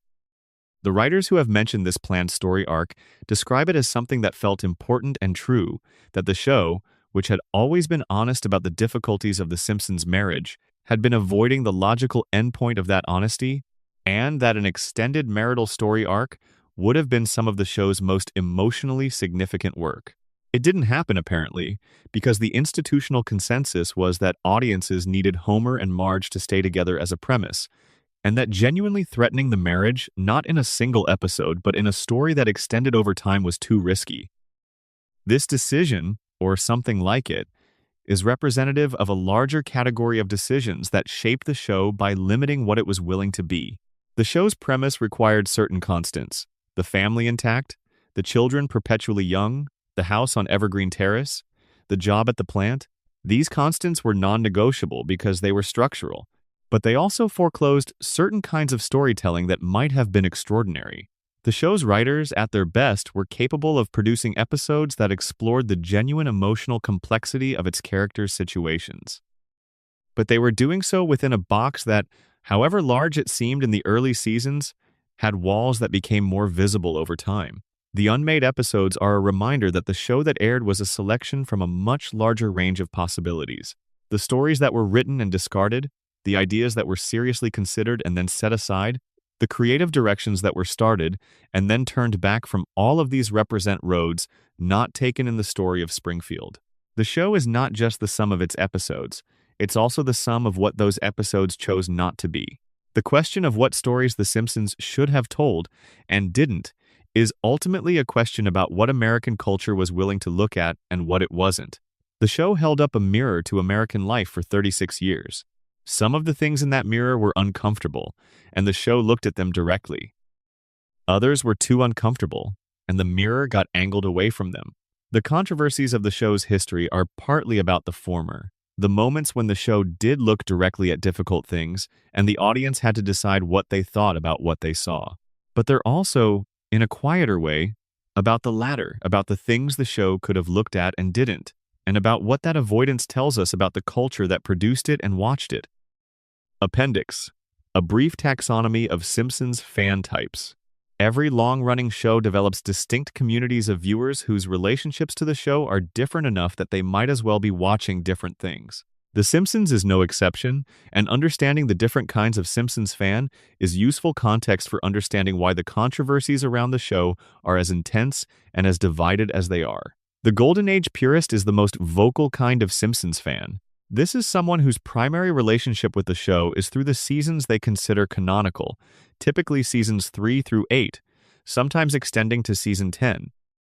They can quote extensively from episodes of that era. They have strong opinions about which episodes represent the show at its absolute peak. They have a genuine, sometimes fierce love for the work of that period, and they are vocal about their belief that the show's later seasons represent a creative failure. The Golden Age purist can be frustrating in fan discussions because their standard is so high that almost nothing outside the canonical era can satisfy it, but they are also the fans most likely to have thought deeply about what makes the show great and to be able to articulate those qualities specifically. The completionist watches every episode, every season, without hierarchizing them. This fan may have preferences. They may find the Golden Age better than the later seasons, but they engage with the whole run of the show as a single continuous project. They know the later season episodes as well as the Golden Age episodes, and they can find things to appreciate across the show's entire history. The completionist is often the fan who pushes back against Golden Age purism, arguing that the later seasons are being dismissed too harshly and that there are genuinely good episodes distributed throughout the run if you're willing to look for them. The nostalgia fan came to the show in childhood and maintains a primarily affectionate relationship with it rooted in memory. They might not watch every new episode. They might not have strong opinions about the show's creative trajectory. But they know the classic episodes well because they watched them during formative years, and the show's cultural presence in their life has an emotional quality that goes beyond aesthetic judgment. The nostalgia fan is often dismissive of the intense debates about quality and decline to them. The Simpsons is a source of warm feelings rather than a text to be analyzed. The academic fan has encountered the show primarily through critical or academic engagement and is interested in it as a cultural artifact rather than as entertainment to be enjoyed. They may have watched fewer episodes than other types of fans, but have thought more systematically about what the show means and what it does. They are likely to have strong positions on the representation controversies, to have read about the show's production history, and to be comfortable discussing it in terms borrowed from cultural theory or media studies. The new viewer is someone who came to the show recently, possibly through streaming, and is discovering it without the historical context that longer-term fans bring. They might start with the Golden Age episodes after reading about them online, or they might start with whatever is currently airing. Their relationship with the show is less freighted with the history of following it through its various phases, and they can often bring fresh eyes to episodes that longtime fans have calcified opinions about. These different kinds of fans often talk past each other in discussions of the show's controversies because they're bringing different investment, different context, and different standards of judgment to the same cultural object. The controversies that matter most to the Golden Age purist, the quality decline, the Flanderization, the specific failures of the later seasons may be irrelevant to the nostalgia fan, for whom the show's continued existence is the main thing. Understanding which kind of fan is speaking and what they're measuring the show against goes a long way toward making sense of the otherwise bewildering intensity and variety of opinions that the show generates. Final thoughts. Springfield after dark. We've been in Springfield for a long time tonight. The room should be very quiet now. The light should be low. If you've been listening all the way through the quality debates and the casting controversies and the pulled episodes and the mathematical Easter eggs and the international dubbing arguments and the long meditation on what it means that we've been watching this show for 36 years and don't seem to be stopping, then you've probably reached that state of restful half-wakefulness where thoughts come and go without demanding particular attention. That's a good place to be. The thing about The Simpsons, after all of this, after everything we've covered, is that it's still there. still running, still generating controversies and theories and passionate arguments and the occasional moment of genuine beauty. The show that produced some of the greatest comedy ever made on television is still on the air, still with some of the same voices, still set in the same impossible town that doesn't appear on any map. And maybe the controversy, in the end, is a form of love. You don't argue about things you don't care about. You don't catalog the continuity errors of shows that don't matter to you. You don't spend hours developing fan theories about characters who haven't earned your attention. The controversies are the inverse of the affection. Every angry fan thread about the show's decline contains, underneath the anger, the love that made the decline matter. Springfield has been a strange kind of home for a lot of people. A place that doesn't exist but feels familiar. A place that was once extraordinary and became ordinary and is still stubbornly present. A place where a complicated, funny, sometimes infuriating show about a yellow family has been telling us something about ourselves for longer than many of its current viewers have been alive. The controversies will continue, the show will run, the loop will float, and somewhere in the ambient hum of all those episodes, all those debates, all those arguments about what the show is and was and should have been, there's something that endures, something that's been there since the very first couch gag, since Homer first said dough and Bart first said don't have a cow. Man and Lisa first played her saxophone alone in her room. A family. Imperfect, complicated, often frustrating, sometimes beautiful. A family that loves each other even when they're terrible to each other. A family that survives everything Springfield throws at them and returns to the couch week after week because the couch is home and home is what they have and what they are. That's what the controversies are all about, really. The question of whether something that was home to you is still home when it changes, whether love survives the changes, whether you can hold on to what was wonderful without being unable to accept what is. The Simpsons doesn't answer that question, but it keeps asking it. Every week, in the background of every episode, underneath every controversy, inside every argument. Maybe that's enough. Good night, Springfield. Good night, Evergreen Terrace. Sleep well.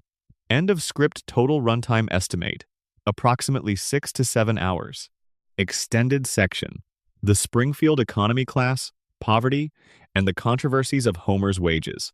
One of the show's most persistent and least discussed controversies concerns something hiding in plain sight across every single episode: money. Homer Simpson works at a nuclear power plant as a safety inspector. By any standard assessment of what that job actually entails, the qualifications, the responsibilities, the cost of living in the region depicted, Homer's salary should be in a range that allows a family of 5 to live comfortably. And in the show's universe, they do. The Simpsons own a house. They have a car. Marge doesn't work for most of the show's run, or works only intermittently. The children attend school. The family takes vacations. Homer has money for beer and donuts and impulsive purchases. The class position of the Simpsons is something the show has been deliberately vague about. They are explicitly not wealthy. The show has returned to the Simpsons' financial anxieties many times, depicting Homer losing jobs, the family facing eviction, specific financial crises that threaten the household's stability. But they are also clearly not poor. They exist in a kind of middle-class comfort that allows the show to tell stories about both economic anxiety and everyday domestic happiness without committing to a specific economic reality. This ambiguity is a creative choice with significant implications. By positioning The Simpsons at a deliberately unspecified middle-class level, the show can address economic themes without the specificity that would come from depicting genuine poverty or genuine wealth. Homer can worry about money without the audience experiencing the weight of actual financial precarity. The family can be presented as relatable to a broad economic range of viewers because the show carefully avoids pinning them to any specific economic reality. The controversy around this choice is subtle but real. Critics have argued that the show's comfortable middle-class framing allows it to tell stories about working-class America without actually depicting working-class economic realities. Homer's job is described as working class, but his lifestyle is comfortable middle class. The show can signal solidarity with working-class viewers while depicting a domestic life that most working-class families don't actually have. This is, in effect, a form of class mystification, presenting a vision of American working-class life that is more comfortable and more stable than the reality for most people in Homer's economic position. The show has, at various points, explicitly addressed Homer's financial situation and found it wanting. There are episodes in which Homer's salary is revealed to be insufficient for the lifestyle the family needs, in which the gap between income and expenses becomes a plot driver. These episodes can feel more honest than the show's baseline comfort because they acknowledge the economic stress that the show usually papers over. But even in these episodes, the family finds a way through. Homer gets a raise, wins a contest, discovers an unexpected income source because the show's narrative requires the family to remain in their house on Evergreen Terrace with their established way of life intact. The Springfield economy more broadly is a fascinating and underanalyzed aspect of the show's world. It has a nuclear power plant, which is the largest employer in town. It has a variety of small businesses, the Quick E-Mart, Moe's Tavern, the Try and Save grocery store. It has a school system, a police force, a hospital, a city government.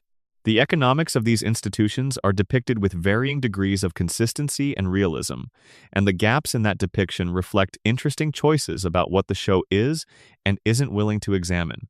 Burns's wealth is the most explicitly rendered economic fact in the show's universe. He is a billionaire described as the richest man in Springfield and one of the richest in the country. His wealth is cartoonishly vast, depicted through his mansion, his possessions, his ability to deploy resources for any purpose he chooses.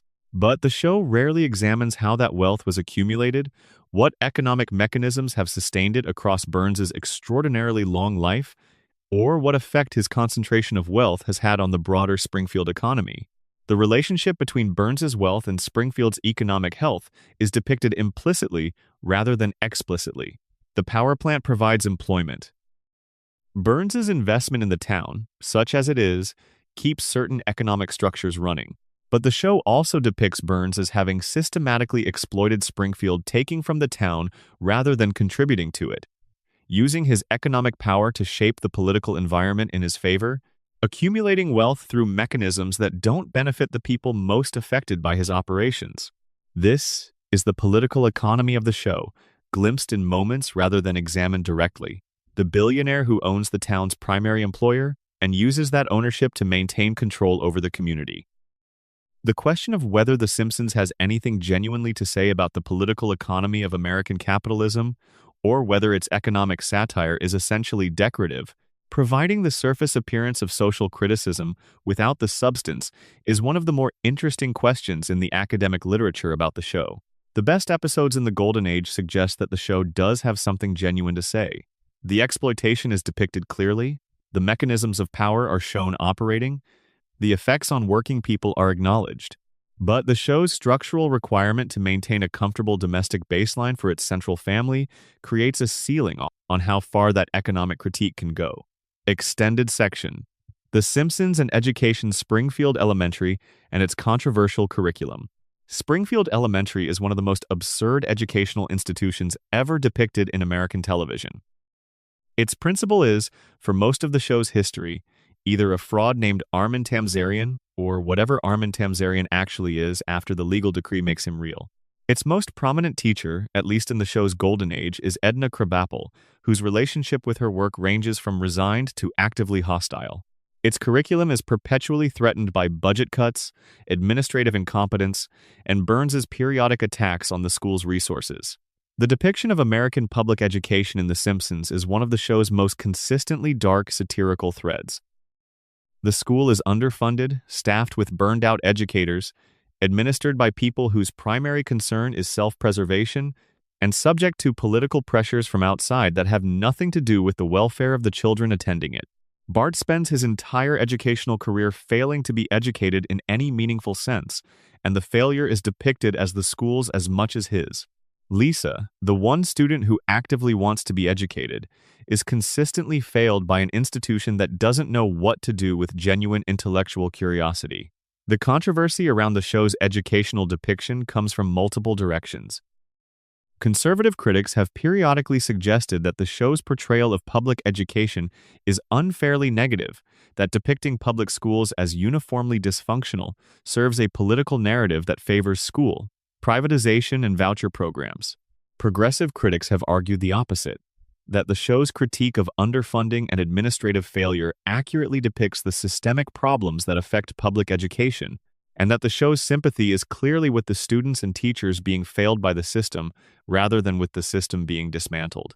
The Bart storyline is the most sustained educational narrative in the show's history. Bart is, across 36 seasons, a student who has never advanced beyond the fourth grade, who consistently fails academically while demonstrating intelligence and creativity in non-academic contexts, and who the school system has never found a way to reach. This narrative is played primarily for comedy, but it has an undertow of genuine tragedy. The comedy of Bart's perpetual fourth-grade existence sits on top of the uncomfortable reality that the character represents every kid who fell through the cracks of a system that wasn't designed to catch them. The Skinner-Bart dynamic is one of the show's most psychologically interesting relationships, and it's centered in the educational context. Skinner represents institutional authority at its most petty and most invested in its own perpetuation. Bart represents the student whose energy and intelligence the institution can't accommodate. Their endless war is funny and also a fairly sharp depiction of how educational institutions handle students who don't fit their frameworks. Not by adapting the framework, but by trying to change the student. Extended section. The companion shows Futurama, Disenchantment, and The Simpsons Extended Universe. Matt Groening's creative legacy extends beyond The Simpsons to two other animated series that were directly influenced by and conceptually connected to Springfield, Futurama, which he co-created with David X. Cohen, began airing in 1999 and ran for several years on Fox before being canceled and then revived multiple times on various platforms. Disenchantment, which he created for Netflix, began in 2018. Both shows carry traces of The Simpsons' DNA, the visual style, some of the comedic sensibility, the sense of a lived-in world with its own internal logic, and both have generated their own controversies. The most interesting controversy connecting Futurama to The Simpsons is the question of whether Futurama was, in some ways, what The Simpsons should have been doing but wasn't. Futurama, set in the year 3000, has a different structural relationship with consequence and change than The Simpsons does. Characters do develop. Events have lasting effects. The world evolves across the series in ways that The Simpsons' floating timeline prevents. And some of the people who loved The Simpsons in its golden age found in Futurama a continuation of the creative ambition that The Simpsons had gradually abandoned. Futurama's cancellation by Fox is itself a minor controversy. The show was canceled in 2003 after 4 seasons, at a time when it was genuinely excellent, receiving strong critical reviews and maintaining a devoted fan base that arguably exceeded the size of its general audience. The cancellation is generally attributed to poor scheduling by Fox, which moved the show around the schedule in ways that made it difficult for casual viewers to follow.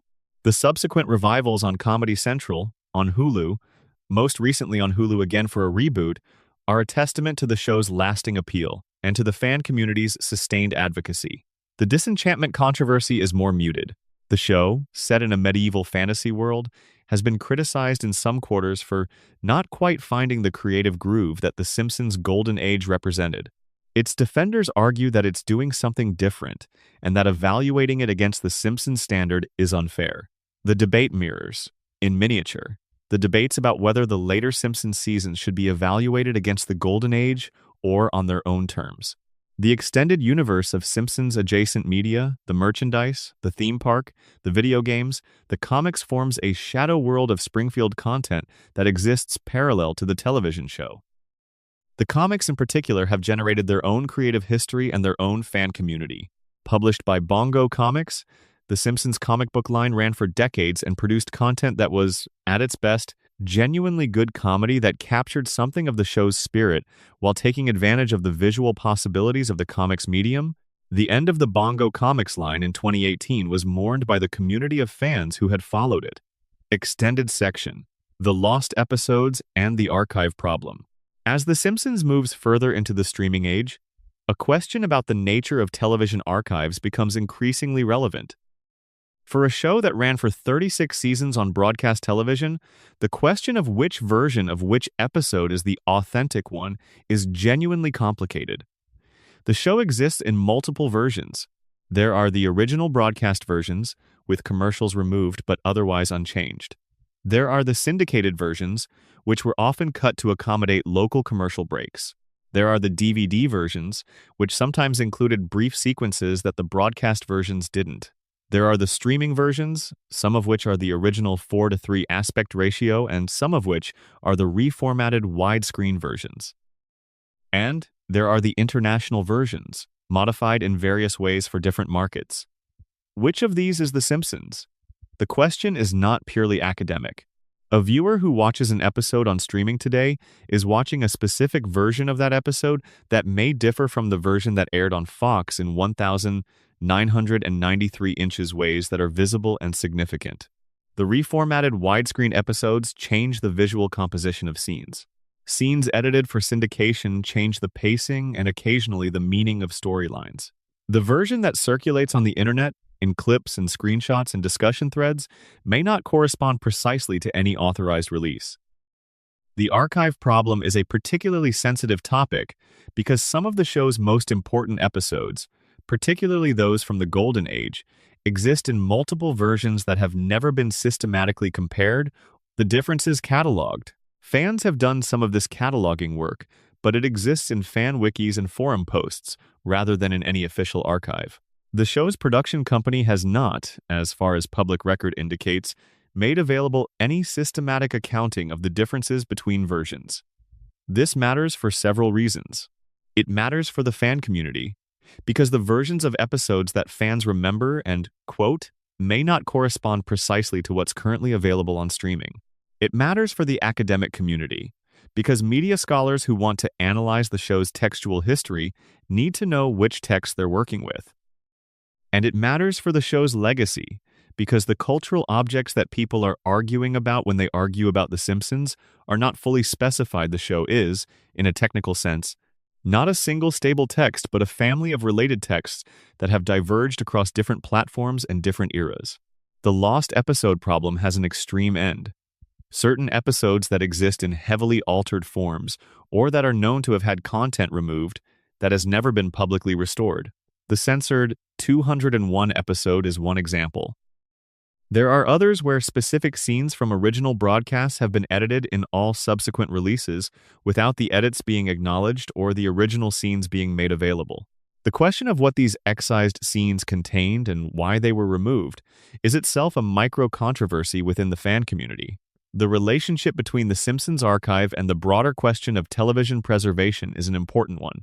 Television was, for most of its history, treated as ephemeral. The cultural assumption was that television was consumed once and then gone, and the physical media for preserving it was expensive and the institutional will to preserve it was limited.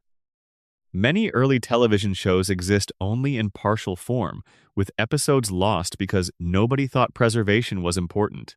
The Simpsons is not in danger of this kind of loss. It's too commercially valuable to be allowed to disappear, but the question of which version of it will survive, and which will be treated as canonical, is not yet fully settled. Closing expanded meditation. What 36 years actually feels like. 36 years is a long time to spend with anything. Think about it in human terms. A child born the year The Simpsons debuted is now 36 years old. They may have children of their own who are old enough to watch the show. 3 full generations of viewers have now had relationships with Springfield across different life stages, watched the early seasons as children, re-watched the Golden Age as adults, and now perhaps introduced the show to their own children who are experiencing Springfield for the first time through streaming. The controversies we've spent this long night walking through are, at one level, arguments about a television show, but at another level, they're arguments about what happens to the things that matter to us over time. Whether the things we loved can survive long enough to disappoint us, whether disappointment negates the love, or whether love and disappointment can coexist, whether we are capable of holding both what something was and what it became in the same part of our consciousness without needing to resolve the tension between them. The Simpsons has not resolved that tension. It has lived inside it for 36 years. and every controversy is evidence of the tension continuing to be felt by people who care. The show began as something radical, a cartoon family depicted with more honesty and complexity than network television usually permitted. A show that trusted its audience to be intelligent, that rewarded close attention, that layered meaning on meaning in ways that allowed different kinds of viewers to get different things from the same episode. At its best, it was a genuine contribution to human creative life, something that justified the enormous collective investment of creative talent and viewer attention that it received. It became something different. The radical became institutional. The layered became flat. The trusted audience became assumed. And the show that had once surprised and delighted started to run on the fumes of its own history, occasionally igniting into something real but more often settling into the comfortable rhythms of the familiar. That arc, radical to institutional, surprising to familiar, inspired to competent, is not unique to The Simpsons. It's the arc of nearly every creative project that survives long enough. The arc of careers, of movements, of decades-long relationships. The question is always the same. Does something that completed that arc still have value? Does the competent institutional version of something that was once radical deserve the same love and attention that the radical version earned? Different people answer differently. And that difference is the source of most of the controversies we've talked about tonight. Not factual disagreements about what happened, but value disagreements about what it means and what it requires of us. The Simpsons, in its continued existence, is asking its audience to make a decision, to decide what kind of relationship they want to have with something that changed, to decide whether they can love the present version for what it is rather than resenting it for what it isn't, to decide whether Springfield, in all its imperfection and inconsistency and institutional cowardice and occasional moments of grace, is still home. Most of the people who have stayed, who are still watching, still arguing, still caring enough to develop passionate opinions about which season was the best and who really shot Mr. Burns and whether Maggie is secretly the smartest person in the family, most of those people have already made their decision. They're still here, still in Springfield. The controversies are just the sound of people working out the terms of an attachment they've already decided to maintain. That's what love looks like, mostly. Not certainty, not uncomplicated enthusiasm, but the sustained willingness to stay, to keep caring, to keep arguing about the things that matter, even when, especially when the thing you love has changed in ways you didn't want. The Simpsons is still there, the loop is still running, and we're still watching. Good night. End of script. Final word count. Target, 40,000 plus words. Extended deep dive. The Springfield Files UFOs, the paranormal, and the show's relationship with mystery. One of the more quietly fascinating strands of Simpsons history is the show's long and complicated relationship with the unexplained. Springfield, as a fictional location, has hosted more supernatural events, unexplained phenomena, and outright paranormal encounters than almost any other setting in television comedy. And the way the show has handled these events, sometimes playing them straight, sometimes for comedy, sometimes leaving them genuinely unresolved, tells a story about the show's own identity and its willingness to operate in ambiguity. The Springfield Files episode, from Season 8, is the clearest example of the show leaning into genuine mystery. In that episode, Homer encounters what appears to be an alien in the woods near Springfield. The episode builds exactly the way a supernatural thriller would, with escalating evidence, unreliable witness testimony, the involvement of federal investigators, and a growing sense that something genuinely unexplained is happening. And then it resolves, in characteristically Simpsons fashion, with a mundane, if deeply strange explanation. Burns, glowing from his medical treatments. The alien was never an alien. The mystery was never a mystery. But the episode's final scene doesn't feel like a complete deflation. There's something about the way Springfield responds to the glowing Burns, the collective awe, the sense of wonder, the willingness to believe in something extraordinary that the show treats with a kind of gentle respect.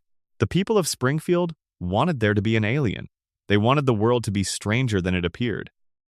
And in that wanting, the episode seems to suggest there is something human and not entirely foolish. This dynamic mystery that resolves into the mundane but leaves a residue of genuine wonder recurs throughout the show's history.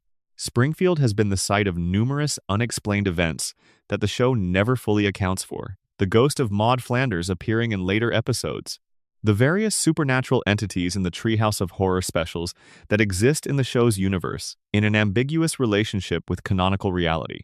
The way certain episodes seem to operate with a dreamlike logic that doesn't quite resolve into the ordinary causality of the show's fictional world. The Treehouse of Horror specials deserve extended discussion in this context because they represent the show's most explicit and sustained engagement with the genuinely strange.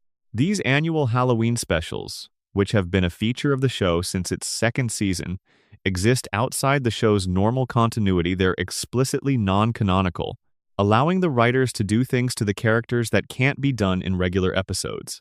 But the specials have their own accumulated history, their own continuity of a sort, and the best of them have a quality of genuine uncanniness that the regular show rarely achieves. The horror traditions that the Treehouse of Horror episodes draw on are remarkably various. Some segments are parodies of specific horror films or literature. Others are original horror concepts applied to the Simpsons universe. The best ones, the ones that fans cite as the special's high points, tend to find the places where the show's specific characters and world intersect with horror in genuinely resonant ways. Homer's relationship with food, taken to a horrifying extreme, Burns as a supernatural predator, which requires very little adjustment from his regular characterization. Bart as a child with extraordinary and frightening power. The supernatural controversy around the specials is primarily about tone and content. As the show has continued, the Treehouse of Horror episodes have become more elaborate in their horror content, more graphically violent, more disturbing, more willing to depict genuinely frightening scenarios. Critics of this trend argue that the specials have lost the light satirical touch that made the early ones so effective that genuine horror, without the comedy frame to manage the audience's response, isn't what the specials should be. Defenders argue that the escalation reflects the audience's own appetite for more intense content and that the specials deserve to evolve. The broader paranormal thread in the show's history also includes its treatment of psychic phenomena, ghosts, and the various supernatural events that happen to Springfield residents in non-Halloween episodes. The show has depicted ghosts as real, psychic powers as real, at least in some episodes, and various forms of the supernatural as operating in Springfield's world, without any consistent framework for understanding them. This inconsistency is usually played for comedy, but it has the interesting effect of making Springfield feel like a place where the rules are genuinely uncertain, where the ordinary logic of the physical world might not fully apply. This connects to the broader quality of Springfield as a place that operates outside normal reality in ways the show never fully explains. The radiation theory, the coma theory, the collective denial theory, all of these interpretive frameworks are attempts to account for a fictional world that doesn't behave like the real world and has never offered a satisfying explanation for why. The paranormal thread is part of that larger strangeness, contributing to the sense that Springfield is a place where normal rules don't apply without specifying what rules do. Extended deep dive. The Simpsons and Celebrity, a history of guest stars, their controversies, and what they mean. The guest star is one of the show's most established conventions and one of the most controversial. The practice of featuring celebrity guest stars goes back to the show's first season, and by the Golden Age, it had become a significant part of the show's identity. But the way guest stars are used has changed substantially over the show's history, and those changes track the show's larger creative trajectory in revealing ways. In the Golden Age, guest stars were used primarily to serve the story. They appeared because the story required a specific kind of character, and the celebrity brought something to that character that a voice actor alone might not have. Dustin Hoffman appeared under a pseudonym, Sam Eddick, as Lisa's substitute teacher, a character whose specific charisma and intellectual warmth required something that the character's conception demanded. Michael Jackson appeared in Stark Raving Dad, in a role that depended on the specific cultural valence of Michael Jackson, and the episode is a genuinely interesting piece of celebrity culture commentary. Patrick McGoohan appeared in an episode that specifically referenced his work on The Prisoner, drawing on the cultural memory of that show in ways that enriched the Simpsons episode. The Golden Age guest star philosophy could be summarized as, the celebrity should serve the story, and the story should be worth serving. The best Golden Age guest appearances feel necessary, like the episode wouldn't be the same without that specific person. The celebrity's presence creates a specific kind of comedy or emotional resonance that couldn't be replicated with a non-famous performer. In the later seasons, the philosophy shifted. Guest stars became more prominent and less integrated. The convention became, how do we get a celebrity into an episode rather than which celebrity does this story need? The result was guest appearances that felt like promotional opportunities, rather than creative necessities. Celebrities playing versions of themselves in plots that could easily have been designed around any famous person, producing the same episode regardless of which specific celebrity happened to be featured. The guest star controversies cluster around several specific incidents. The most famous is probably the Mel Gibson episode, in which Gibson appears as himself, and the episode involves the production of a sequel to Mr. Smith Goes to Washington. The episode aired during a period when Gibson's cultural standing was high, and it treats him as a charming, self-deprecating celebrity comfortable in his own skin. The subsequent history of Gibson's public persona has made the episode uncomfortable, viewing the affectionate portrait it offers of a man who would later be associated with anti-Semitic remarks and various personal controversies. Sits oddly with the episode's affectionate tone. This is a problem that several Simpsons guest star episodes face. The show has featured celebrities who were in good cultural standing at the time of their appearance and who subsequently became controversial, criminal, or simply fallen from cultural grace. The episodes remain in the archive, a preserved record of a particular cultural moment's assessment of a particular person, which can be jarring when viewed in light of what happened afterward. The musician guest stars have their own controversy thread. The show has featured many musicians across its history, and the music-themed episodes have been a reliable source of both excellent moments and genuine failures.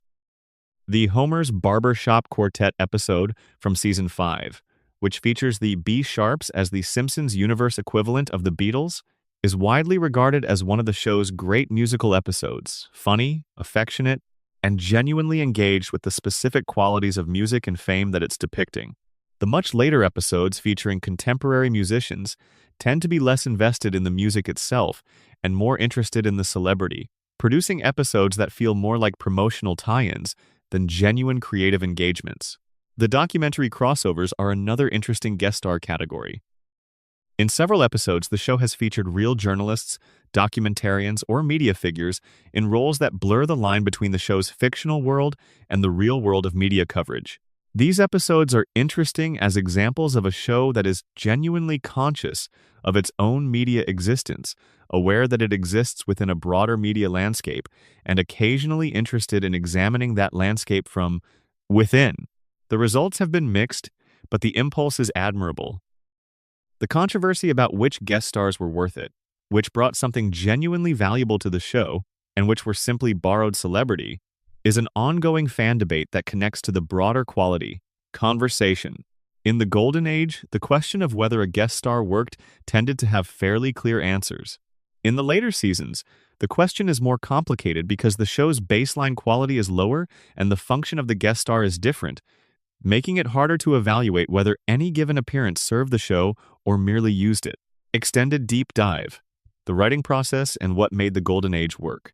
To understand what made the Golden Age of The Simpsons exceptional, you have to understand something about how television comedy is written specifically, how the writer's room process works, and what specific elements of that process, when they function correctly, produce work of extraordinary quality.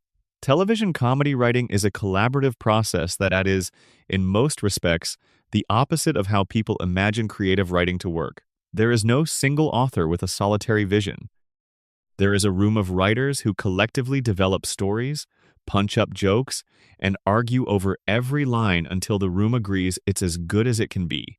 The showrunner sets the tone and makes final decisions, but the work itself is produced by collective intelligence rather than individual genius. The Golden Age Simpsons writers' room was exceptional in this process in several specific ways that former writers have discussed in interviews. The standards for accepting a joke were extraordinarily high. A joke that got a laugh in the room was not automatically kept. It had to be the funniest possible version of that joke, the version that couldn't be improved by further pushing. This standard meant that many jokes that would have been good enough for other shows were rejected and replaced by better versions, over and over, until the joke was as sharp as it could be. The writers also had an unusual degree of structural sophistication about comedy. They understood why specific constructions were funny, what made a callback work, how timing operated on the page, what the difference was between a joke that was merely surprising and a joke that was surprising in a way that felt inevitable in retrospect. This structural understanding allowed them to construct jokes that operated on multiple levels simultaneously, that rewarded casual viewing with a surface joke while offering additional depth to viewers who were paying close attention. The writer's room also had a high tolerance for darkness. The show's comedy frequently went to places that were emotionally difficult, places where the comedy emerged not from the relief of a punchline but from the specific discomfort of recognizing something true about human weakness or institutional failure. The best Simpsons comedy is often uncomfortable in ways that make you laugh despite yourself, and producing that kind of comedy requires writers who are willing to sit with difficulty long enough to find the joke inside it. The speed of production also contributed to the golden age quality in ways that might seem counterintuitive. Television production is relentlessly demanding. Episodes need to be produced on a schedule that doesn't allow for the extended deliberation that longer-form creative work permits. But this speed, combined with the standards described above, produced a particular kind of focused creativity. Writers had to be on their game all the time. There was no room for gradual development of a joke across weeks of leisurely revision. The work had to be good quickly, and the pressure of that requirement, applied to writers who were operating at an extraordinary level, produced comedy that had a particular dense quality packed with ideas and jokes in ways that reflected the intensity of the process that created it. The institutional conditions that supported this process were fragile, and they didn't survive indefinitely. As key writers left, as the show became a more established institution with more conservative creative management, as the pressure to maintain ratings replaced the earlier pressure to be extraordinary, the conditions changed in ways that the quality of the work reflected. The later seasons are not the product of writers who don't care or who are deliberately coasting. They are the product of writers working hard within institutional conditions that no longer support the kind of creativity the golden age required. This is perhaps the most honest thing that can be said about the quality controversy. The later seasons are not a failure of talent, but of conditions. The talent is still present. The institutional framework that allowed that talent to be pushed to its absolute limit is not. And without that framework, without the specific combination of high standards, creative freedom, and collective willingness to keep going until something was as good as it could be, the talent produces competent television rather than extraordinary television. Extended deep dive. Springfield as everywhere and nowhere. Geography, identity, and belonging.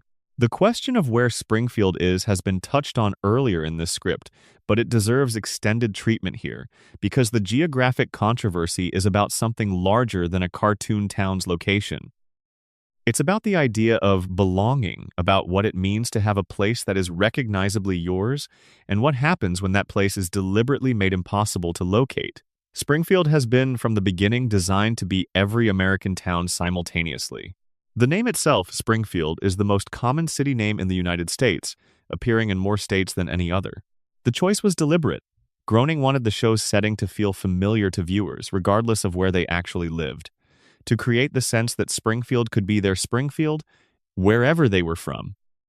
This design philosophy produced a setting that is, in a technical sense, nowhere specific, but in an emotional sense, everywhere familiar. The nuclear power plant on the horizon, the highway that connects to the wider world, the downtown with its specific mix of businesses, the suburban streets with their lawns and cars and sense of contained community. These are the elements of American life that appear in some form in thousands of actual towns, and their depiction in Springfield activates a recognition that is deeper than specific geographical knowledge. The geographic impossibility of Springfield, its ability to border Ohio and also Nevada, to have oceanfront property and mountain ranges, to be in the north and the south simultaneously, depending on which episode you watch, is the show's most sustained piece of creative audacity. It is the decision to let the setting be contradictory, to refuse the anchoring that a specific location would provide, in service of the larger goal of making Springfield feel like it belongs to everyone. But this universality has a cost, and the cost is a particular kind of alienation. A place that is everywhere is also, in a sense, nowhere. It has no specific qualities that mark it as a specific community, no regional food traditions, no specific climate, No historical particularity that would make it feel like a place with a past and a future rather than a perpetual present. Springfield's universality is achieved through a kind of emptying out, a removal of the specific that allows the general to fill the space. This mirrors something about American national identity more broadly. America has always struggled with the question of what unites a country of such geographic and cultural diversity. What makes someone from Montana and someone from Florida and someone from New York part of the same community? One answer has been exactly the kind of generic sameness that Springfield embodies. The chain stores and the highways and the television programs that appear in the same form in every part of the country, creating a shared cultural experience that transcends regional difference. Springfield is the distillation of that shared cultural experience. It is the America that everyone who has watched American television shares, regardless of where they actually live. And the controversies about Springfield's location, the passionate fan debates about which state it occupies, the careful cataloging of geographical clues are, at one level, an attempt to give Springfield the specificity that its designers withheld. To make it a real place by determining where it is, to give it the grounding that would make it fully real, that grounding has never been provided, and perhaps it never will be. Springfield will remain, as it has always been, the most specific imaginary town in American culture, specific in its details, universal in its location, belonging to everyone and no one simultaneously. Extended meditation, The Simpsons and grief, what the show did with loss. The Simpsons is a comedy, and comedies are generally not known for their depth of engagement with grief.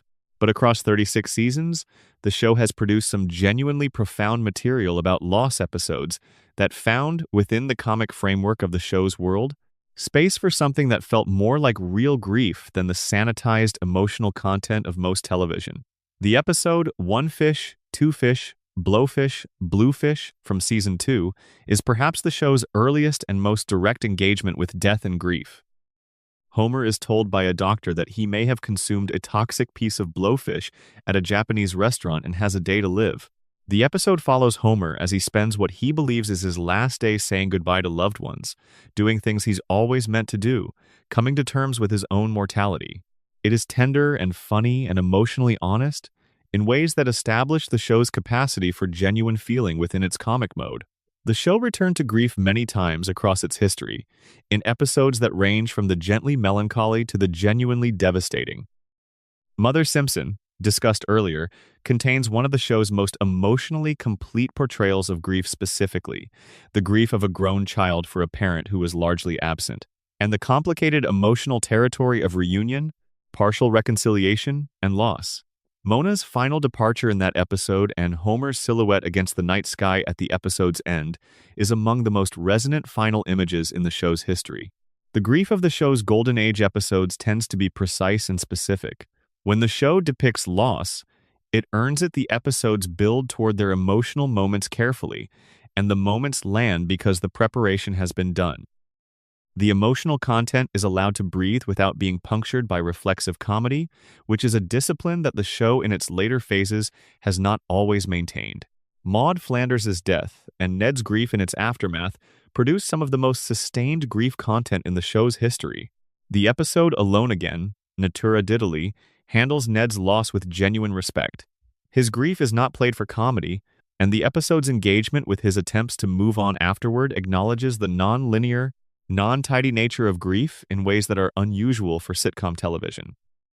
Ned's subsequent relationships and his ongoing relationship with Maud's memory have been handled with varying degrees of thoughtfulness across the seasons. The grief of losing characters to the deaths of their voice actors Maud, Maggie Roswell, Edna, Marcia Wallace involves a different kind of loss, one that is felt by the audience as both a narrative loss and a real-world loss. The show's handling of Edna Krabappel's retirement from Springfield was discussed earlier, but it's worth noting that the gentleness of that handling, the simple acknowledgement, the memorial, the decision not to dramatize the death on screen reflects an understanding that some kinds of loss require a lighter touch, that trying to make narrative capital out of a real person's passing would be a violation of something important. The show has occasionally attempted to address national and collective grief, responding to real-world tragedies within its fictional framework. These attempts have been mixed in quality. The post-September 11 episodes produced in the immediate aftermath of the attacks, are historically interesting but creatively uneven. The show's usual comic machinery was not designed to process the specific kind of horror and grief that the attacks generated, and the episodes that tried to engage directly with that grief felt constrained and uncertain in ways the show usually doesn't. The show's most honest engagement with collective grief may be the most indirect. The general background theme of loss that runs through the later seasons, the sense of something that was wonderful and is now diminished, the nostalgic ache that the show generates in longtime viewers who remember what it was at its best. This is a kind of grief, too, the grief of something that has changed in ways that can't be reversed, that will never quite be what it was. And the fact that this grief is real for millions of viewers, that people genuinely mourn what the show once was, is itself a testament to what the show once was. You can only grieve something that mattered. Final end of script. Extended final section. The art of the long goodbye, on staying and leaving and coming back. There's a particular kind of relationship that develops between a viewer and a show they've watched for decades. It isn't quite friendship, though it shares some qualities with friendship. It isn't quite love, though it can feel like love in the way that attachment to places and things and rituals can feel like love. It's something more like habitation, the sense of a world that you have lived in for long enough, that its qualities are part of how you understand the world outside it. People who watched The Simpsons throughout the 1990s developed a relationship with Springfield that shaped how they thought about comedy, about satire, about American culture, about family. The specific kind of humor the show perfected, the layered joke, the callback, the perfect unexpected word, the visual gag hidden in the background became part of how those viewers understood what comedy could be. The show didn't just make them laugh. It taught them something about what was funny and why. That education is still active, decades later. When people encounter comedy that works the way Golden Age Simpsons comedy worked, they recognize it. They have a reference point, an established standard, a sense of what they're comparing it to. The Golden Age episodes are not just memories. They are critical tools, ways of understanding and evaluating what comedy does at its best.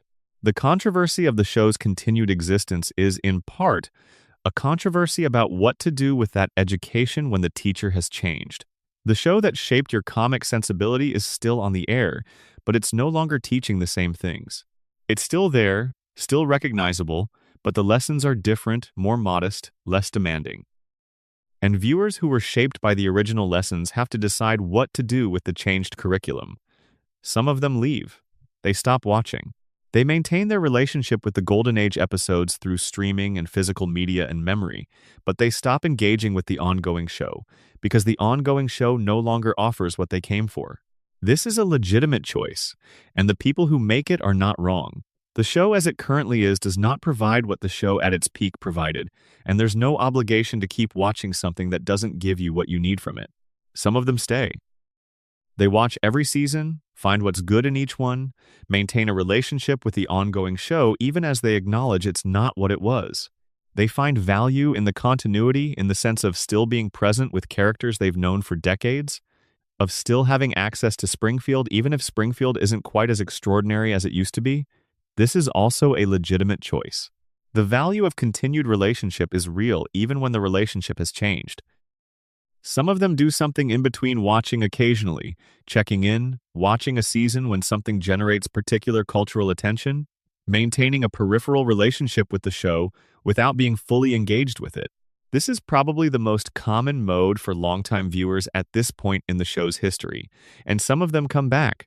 They have periods of disengagement followed by renewed interest, triggered by a great episode, a nostalgic rewatch of the Golden Age, a cultural moment that makes the show feel relevant again. The relationship is not linear, not simply a trajectory from engagement to disengagement.